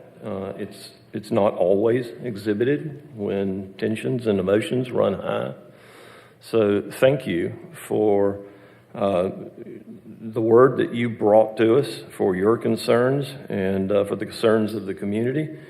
I think it is certainly appropriate. To those that offer a different opinion and request, thank you for coming tonight and presenting that request as detailed and diligent as it was. Hopefully it has given council more insight and oversight into what will obviously be a difficult decision. There is much to be weighed here on both sides, and we'll make a decision that will be weighed on the facts as we know it and see it, and we will go from there. Additional information at this point? I do not have any, but I'm happy to answer any questions. Okay. With that then, the floor is open for discussion. Ms. I'd like to take the opportunity to thank all of the residents in District 6 at Sutter Farm for coming out this evening and expressing, just by attending and being here, you have expressed your opinion and your desires. So I certainly appreciate you coming. I appreciate the telephone calls and the emails that I received. And again, I appreciate you being here. Thank you very much. Ms. Cotty. Yes. This picture rendering that we received, I think it's from the president of the HOA, but was this part of the package, this rendering of a developed commercial site? Was that part of the package when it came to council originally? After this is when the entire neighborhood was being planned and developed under a DRD? I can't say for certain. All we have to go off of is the adopted statement of intent and site plan, and there were no renderings that were adopted as part of the ordinance. Okay. I'm not veering off topic. I have a point here, or tonight the mayor has succeeded in making me feel old. With the keys to the city he gave out, the former mayor, Don Wall, I remember I was on a hunting trip with him. We went down to shoot rabbits in Beaufort, and he said, "I'm going to run for council, and this is what I'm going to do." And he did. And it put us in the position where we are today, where the development of Sutter Farms could take place. I'm old enough to remember Buck Suddeth, who was the owner and who farmed all this land, and I do some business with his son now. And when this site came up and we discussed it, there was, there's angst about it because this was, all farmland, and now it's become a real nice subdivision. The way council was, that in my memory that we were told, is that it's going to be a mixture of different types of housing, single family to townhomes, that kind of thing. The other thing that I remember, it was going to have a 10-acre parcel that fronted Highway 14, and it would be commercial. And it would, and the word serve was used, I believe, to help serve the community. It would have all types of retail, maybe small restaurant, that kind of thing. And that is the reason that I believe that this parcel is still, it would be available if any resident in Suddeth Farms wanted to drive and come into the back way, they could get to it. I think they're able to do that at the daycare and the car wash. It sounds to me, we've got two groups. We've got the residents and we've got the developer, and that's the opposing views, and whether there was information given from the original developer, D.R. Horton, to people who purchased the properties, I don't know. To the owner, the original owner of the 10 acres, who then sold it to the current developer. It was still, this was all a DRD, Design Review District, and which means that if there are major changes, that it has to, you still run the risk of, no matter if it does fit whatever originally was there, that it still has to be approved by Planning Commission and then sent on to council for our overview, and then either to confirm or to deny. And based on what I've heard, maybe a convenience store was said originally, and I don't know, that was a long time ago, but I do remember that it would be a strip shopping center, not with a big anchor, because the original, or I want to say the original developer had already tried to develop that corner by attracting a major grocery store, and they all got turned down. So that was why, that's how this development was proposed. And that's what was proposed, why, I was a sitting council member then, and I am now, and I think that I just don't think that it goes with the original Design Review District based on what was originally proposed. I understand things in the world change all the time, and maybe what was originally thought would work is not going to work, and maybe what they have planned now is a gas station and then a smaller retail area, strip center. That could change as well, and something else, and we could be back here in 4 more years discussing what may or may not go there. But I don't believe that it goes with, I don't think a gas station on the corner, although I'm sure it would be very successful, and I don't deny what Circle K says, what the developer says, that it would be just a prime, top shelf product. But it's not what I based my vote on to help approve the DRD originally. Thank you. Others? Yeah, I've got a few questions, and there's a lot of information that the developer put out there, and I don't have the institutional knowledge like some of these other folks, so I've got to make a decision based off of the information given. Do you have this stuff too? I These do not. handouts? Let me just, what I've got circled there on the blue water site plan DOT. Now, and this is kind of for the developer. He mentioned that staff previous gave approval or gave mention. Do you have that in writing somewhere in the email or anything?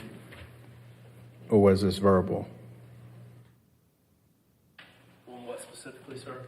Right question. Yeah, you mentioned that previous staff had said, their anticipation was to have the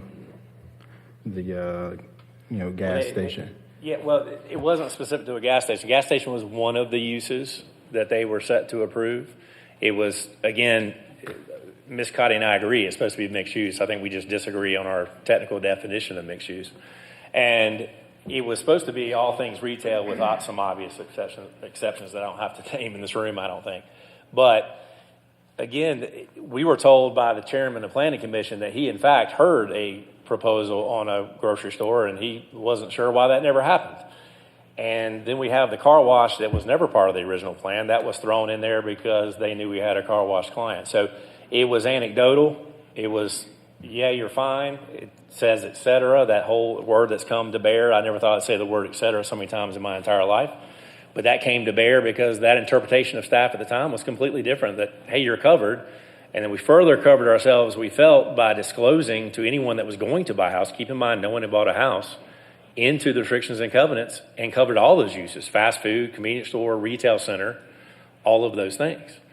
I don't want to cut you off because I know we've limited this to like 30 minutes. So I want to make sure I get everything in.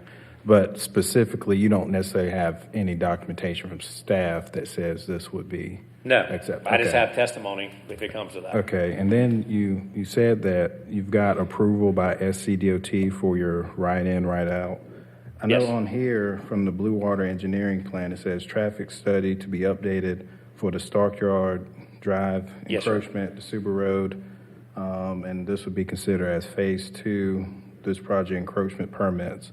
Do you have any documentation saying that you have that approval? We have the DOT approvals. So Blue Water did not work for us. They worked for the previous developer. Okay. So we then had to commission, the Davenport that John Kelly was mentioning, the Davenport 64-page, that's the traffic analysis that they alluded to. The one from 2022. That was like a Davenport 2022 study that was conducted? Yeah, but that's what's referenced in what you're talking about, the Blue Water documents. The Blue Water documents specifically were to show you, for traffic control purposes, to the objection of increased traffic, that the developer is going to have to spend about $450,000 on off-site improvements. That's what's shown in the Blue Water illustrations. So those decel lanes are being built by the developer when there's critical mass of commercial. It's been bonded for 3 years. We pay a bond renewal every year for that. Okay. That's what's shown there. Okay.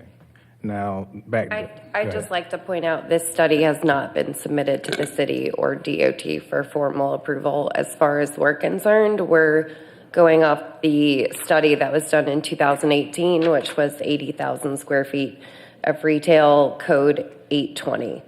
That study was done when they started looking at the gas station in 2022 and is not formal at this point. Yeah, that was going to be my next question. I'm not trying to get too technical.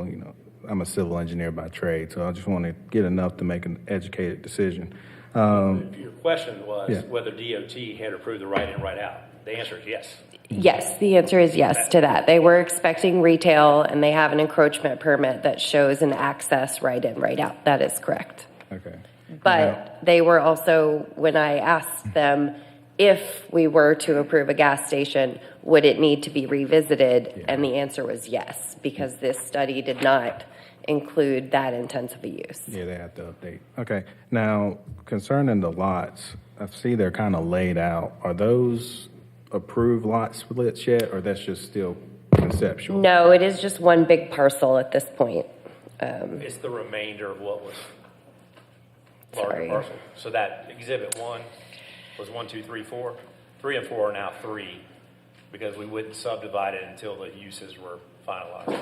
Yeah, so the only parcels along that frontage are for the daycare and the car wash. Those are just proposed parcels. Okay. That's all the questions I've got. Thank you, sir. Others? You know, I can only go by my point of view. If it was my residence, then I would not. No reflection on Circle K whatsoever, because your business and your procedures and everything that you outlined sound great.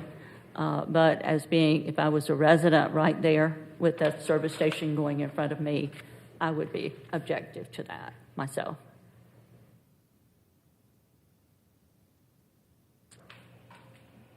So moving forward, if, let's say this passes or doesn't pass, how do they go about planning the rest of their, development with the letter of intent? Do they just continue to come back, or how does that work? Yeah, so each commercial out parcel, whether it was one big parcel or whether it was 3 to 4 kind of individual parcels with individual tenants, would go through our planning advisory committee, and we would make comments from stormwater, engineering, planning and zoning. We would use the statement of intent to regulate what was allowed on those parcels. So again, if it was a use that staff did not feel met this statement of intent, then we might have a similar situation. Again, we're using the statement of intent as the adopted zoning for this property for our guidance. Council, I think that's what I find so perplexing about this entire decision is intent. We keep talking about intent, and I think there's been a valid point made on both sides about intent. And with a statement of intent, it's entirely appropriate for us to accept a statement of intent without knowing every detail of a project. That's simply impossible in some cases and unreasonable in all cases. I just was sitting here thinking, 50 years ago, if somebody had written a statement of intent and they left out future uses might be a cell phone store, I mean, you're out of luck. Things change. And part of what I struggle with here is the fact that there certainly has been valid arguments made on both sides. I think the problem becomes then this whole idea of what takes place next. Where do we go from here? And I think there is this tremendous situation that those residents need to be especially careful of what you ask for, because you might get it or not get it. And, with planning and zoning, if the planning and zoning is set in a certain fashion, then this whole debate is negated altogether. I think of the area that you live in. The entrance has a grocery store located at it. It had a Walgreens on the other side across from it. To one of the oldest and largest planned subdivisions in our community. I just got back from Hilton Head a month ago and was thinking about this entire debate. I can't prove it, but I would say every third intersection in Hilton Head's got a Circle K on it, and it's the entrance to a subdivision. Yet on the other hand, there's this argument about, is it appropriate for that use? Well, if it doesn't fit the intent, we go back to this whole idea of small stores, restaurants, other uses, Now I'm thinking, though, is a Family Dollar store a convenience store or not? Is a general dollar store a small store or not? Is a pharmacy a small store? Would you rather have a Waffle House there than a gas station? Would you rather have a Zaxby's there than a gas station? And here's the other thing, and we have no control over this, but none of the land across the street or in front of the street is inside the city. And so there is no means of determining what goes across the street. So you could have any number of things that went across the street with no say-so in it whatsoever. A gentleman brought up, I think, a very interesting point tonight, and I think this is lost sometimes in our discussions at large, and that is that this subdivision had no input in what this matrix had said about what should go there. Well, this council learned years ago that that's not a personal decision. That takes place typically by some computer in some office building in Dallas, Texas, or Los Angeles, or New York, or wherever, because you see how this matrix is determined, and I find it especially engaging that within 1 mile of this area, you're talking about a population of 3,500 people. Within 3 miles, 36,000 people. Within 5 miles, 90,000 people. That doesn't even come close to stretching to the end of the boundaries of our city in basically any direction. They're talking about 36,000 homes within 5 miles. Well, they're only using 2.5 people per home. I think that number's probably easily over 100,000 people within a 5-mile drive of this area. And so I find myself in a bit of a quandary because if we deny this at the request of the staff and of the desire of the community, are they okay with a corner that looks like the corner of Poinsett and 29 that has an Andy's and a Popeyes and a Dunkin' Donuts on it, because that's 3 that would basically not need approval that could go on that piece of property. And is that any better or worse use? That's what I struggle with. Well, then help me muddle through this then, because, and maybe I'm just too simplistic, but the way I remember the way this was sold, or the case was made by the developer, is this was going to be, the entire boundaries was going to be one big community. And this retail was going to be part of it. And I don't ever, and maybe the developer at the time had in the back of his mind, well, we could put a gas station there, but that's not what they sold us.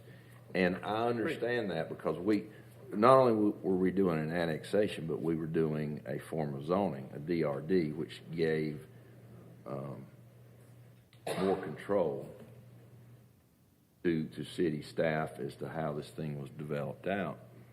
And you're right. Something, if depending on how we proceed tonight, there could be something there that nobody thinks of, and it's just and it's allowed.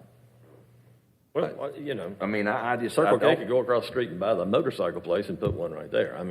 That's, I'm with you. At the time that came before us, it was going to be probably one of the largest subdivisions, intact subdivisions we had ever approved. And the idea of adding amenities seemed to be appropriate. And the amenities that were discussed with us at that point in time, I do not remember talking specifically about a store that sold gas. Now, that being said,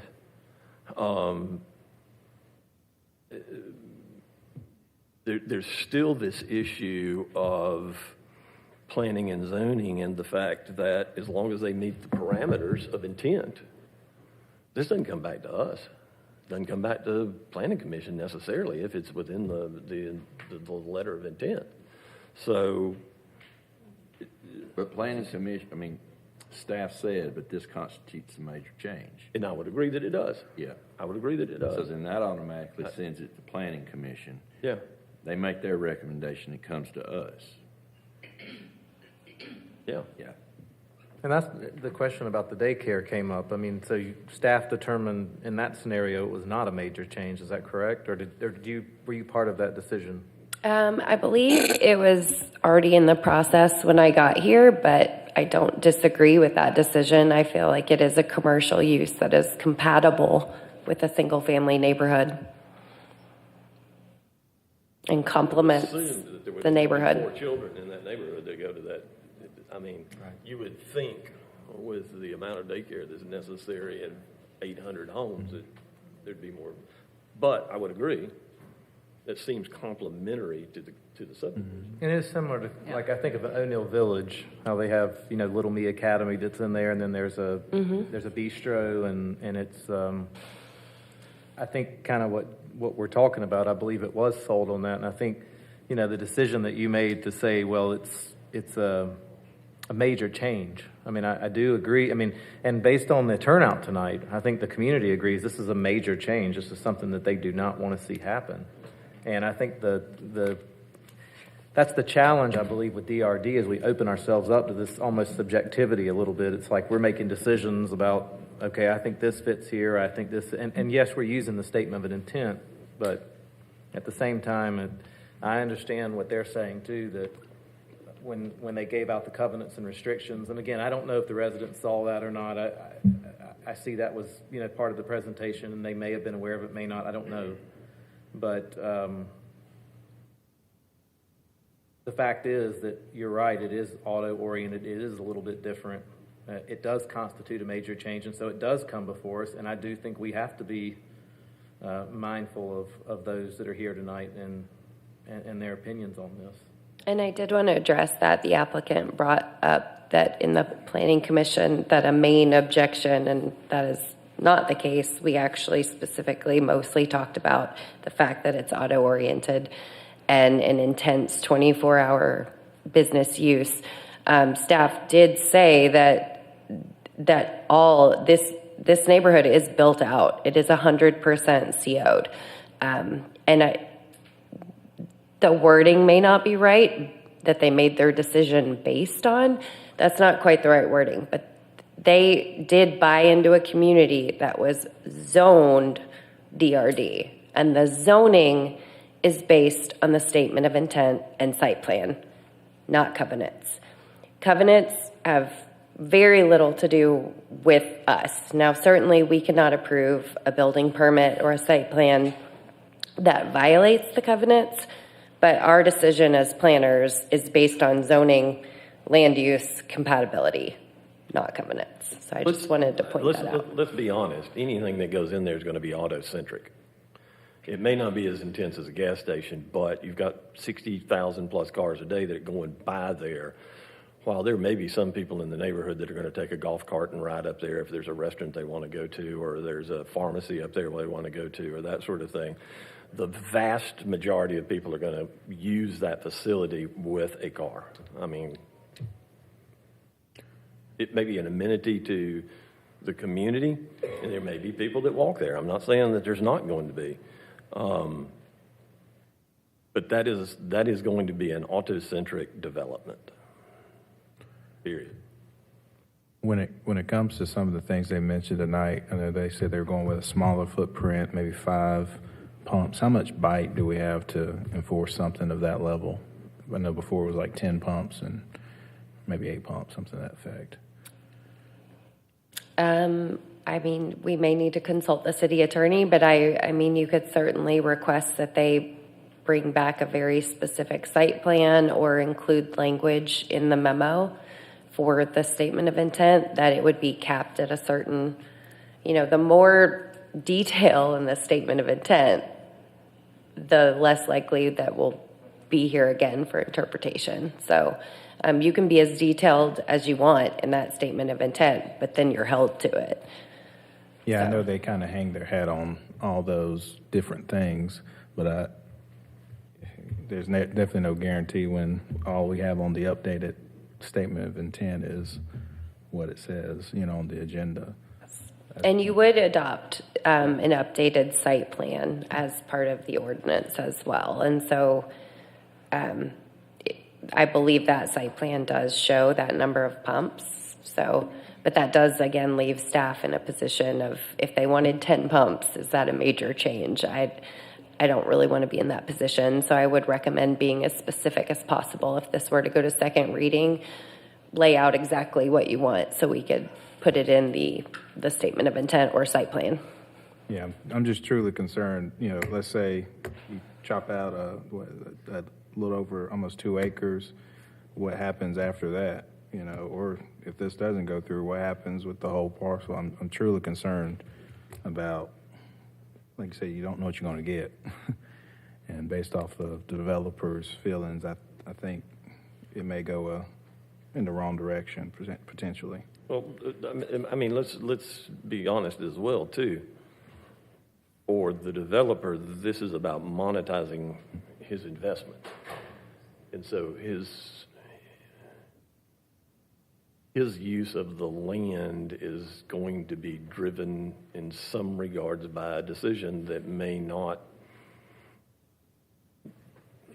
that will serve his interests best, as we have heard these people argue about their interests or should be best. So that's not what we decide on.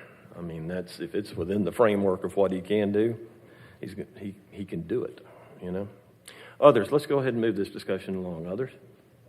So not to belabor the point or the issue, but what I've been thinking about and deliberating about this the whole time is our binding standard in this decision is the statement of intent that was approved. In 2018, 2018. yes. I was part of Planning Commission from 2014 to 2019. Don't remember specifically speaking about this part of the statement of intent, but it's always been my understanding, both since being on council as well as being involved in Planning Commission, DRD is kind of a two-edged sword in that it allows the applicant to be as specific as they want to and also not be as specific as they want to, with an understanding, here we sit tonight kind of thing. I think it's interesting, the comparison being made to the car wash. We like to think about leaning on the open-ended nature of et cetera, with a request like this, but because the car wash was on tap, even though it was inconsistent maybe with some of the other usages, we did have the foresight to go ahead and put it in black and white. So I think that's instructive a bit in this regard. An applicant in a DRD, that is the opportunity to put it in black and white. And it's not there, and for me, a 24-hour a day convenience store selling gas, the field test when compared to a daycare, it's just different. To a restaurant, it's different. Again, nothing against Circle K. Been to a lot of Circle Ks. Understand the rationale why we'd want to put one there if we're the developer. Highway 14, great quarter 4 project like this, but unfortunately, the black and white says restaurant, professional office, car wash facility that we had the foresight to put in there. So yeah, that's my thoughts on the matter. I'm not comfortable with it myself. Others? The only thing I see is that, like I know it was mentioned, that increased traffic. Well, they've already got, 500 homes basically out there. And excuse me, but I believe I voted no on that development because it was going to be so large, and the Woodland Elementary School was right there and already overcrowded. But anyway, I'm glad you're here. But I would see an increase of traffic, and there with 500 houses, I'm sure you've got at least 1,000 cars within that neighborhood plus. So I think that the service station, the traffic coming in and out there would be a little bit different than maybe somebody coming off of 14 going to a restaurant or things like that. So, and there again, no reflection on Circle K whatsoever. Because the program or the information that you presented this evening with your specifications on your tanks and things like that and your plans for meet the cop and neighborhood situations was great. So I think that's welcome. However, I don't feel like that with it backing up to the residents right there so closely, even though that street is private and owned by the developer or owner of the property there. I just don't see that being a fitting place for it with the closeness to the townhomes located along that strip. Thank you. Others? Mr. Mayor, I agree with those who have said that this really is not a proper fit because of the residential area. And I have no problem turning this down, but it concerns me that what the future might hold for other such situations. What kind of situation are we going to be in if we don't have just a crystal clear specific intent up front? There's with what sounds like zero leeway unless they come to us like this, and it's too late. I mean, it's not a good fit. That's the one problem that I have with it. But that's a DRD, though. I mean, that's the nature of it, and that's what... I understand that. That's why it should be able to be massaged.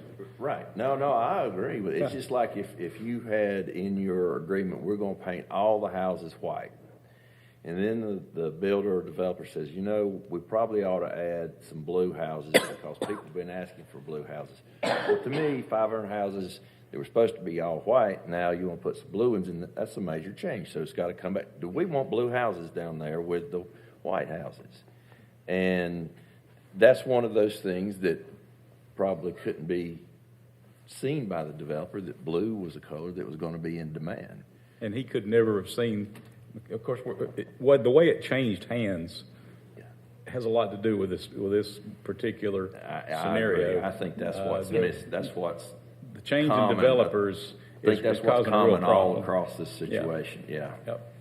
I will say, just for council's edification, that over the past 2 to 3 years, any DRD or PD project, we have asked for a lot more specificity in the statement of intent.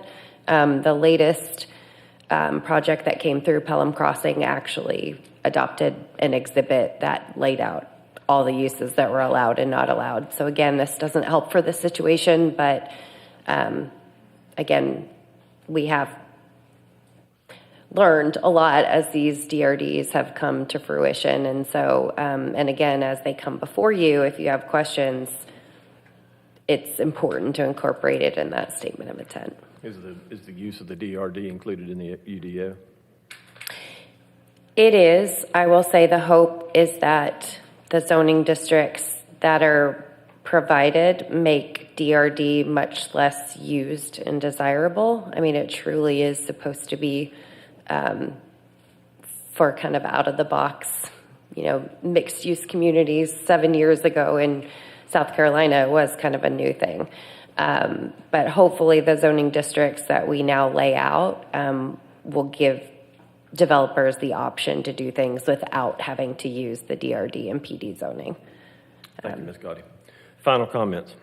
For me, it's fair to note that 5 years ago, gas stations were a thing, and the applicant at that point could have clearly delineated gas station as a use, but it wasn't.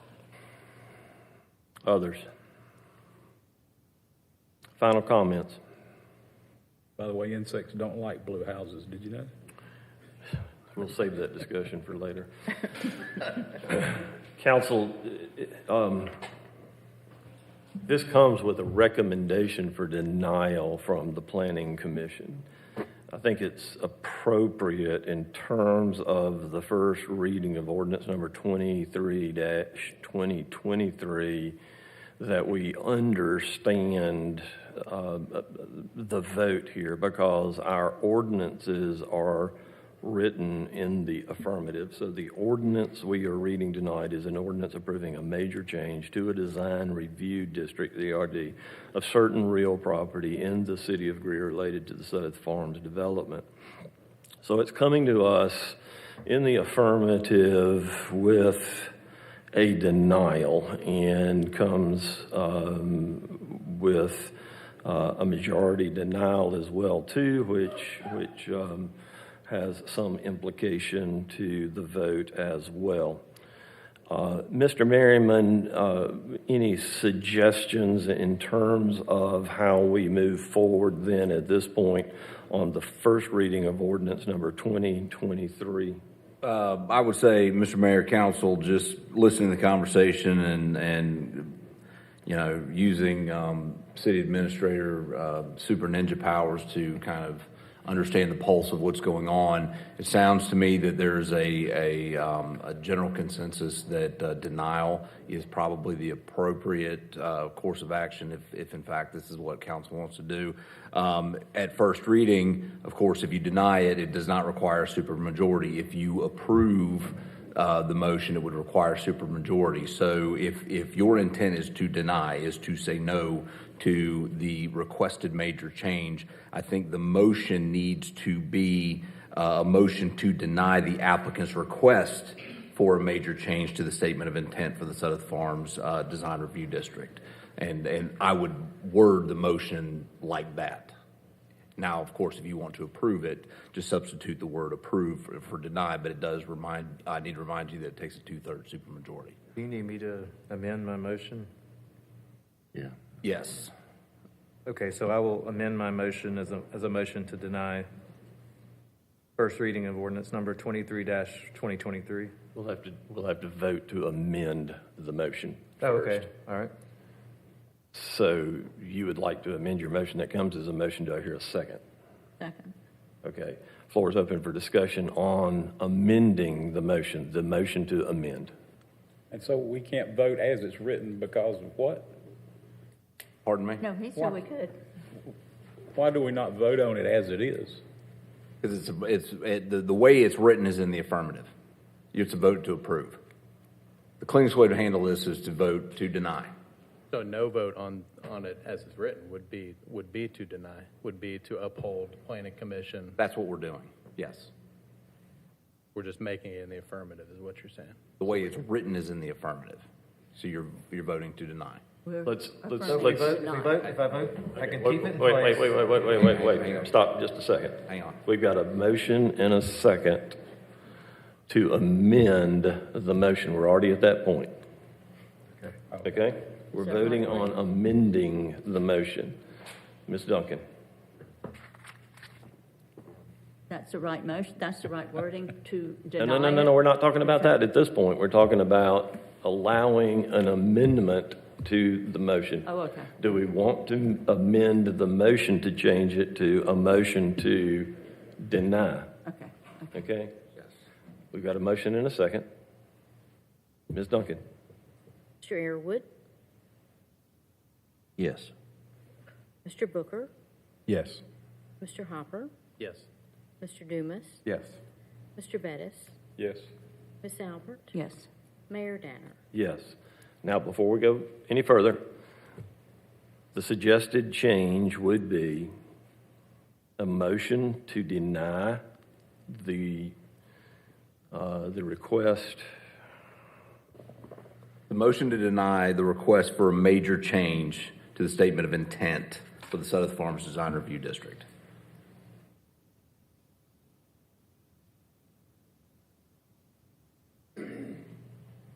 So an affirmative vote on this motion says no to the Circle K. Well, we have to vote on what you just said to change the motion, right? No, we just changed. That is what Mr. Dumas's motion did.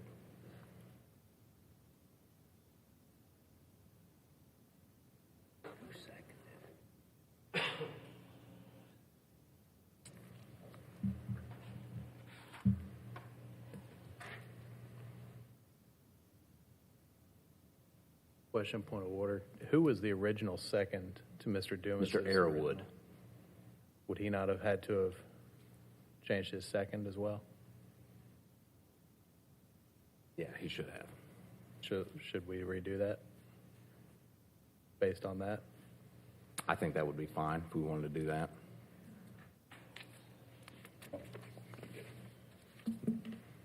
Reminded this is first reading. We won't have to.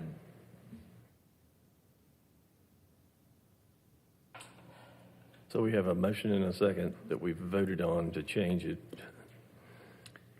Mr. Airwood, would you make a motion to amend your second then to the motion that we have voted to adopt? Yes, sir. Yes. Okay, that comes as a motion. Yeah, that. Now we're back to the first motion, which is, we're fine. Yeah, We don't need to do that. Don't need to do the second. No, we're back to the original motion. Yes. As amended. So the ordinance, That would be Lee and Jay to make a motion to amend their original motion. Okay? the ordinance as written is asking for approval of a major change. That's right, and we're denying it. So I don't know why we can't vote on it as originally written. Mm-hmm.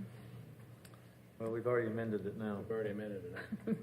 It's all convoluted now. Hold on.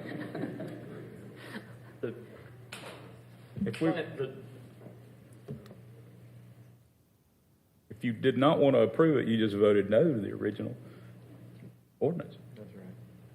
Because of the difficulty that inevitably happens when you've got a situation like this, when Planning Commission recommends denial and the complexity of a 2/3 vote, the recommendation, I was given two options by the city attorney on how to handle this, whether it was going to be approved or denied by council. I didn't know what it was going to be.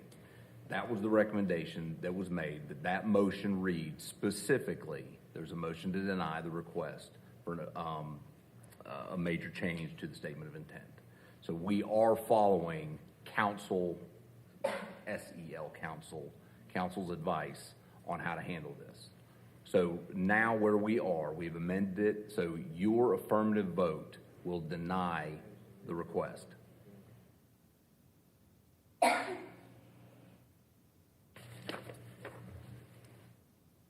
Can we all just go say deny?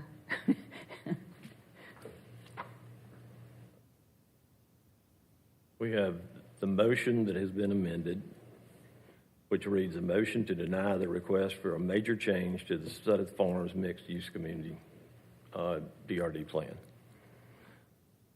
A vote to deny on this motion is yes.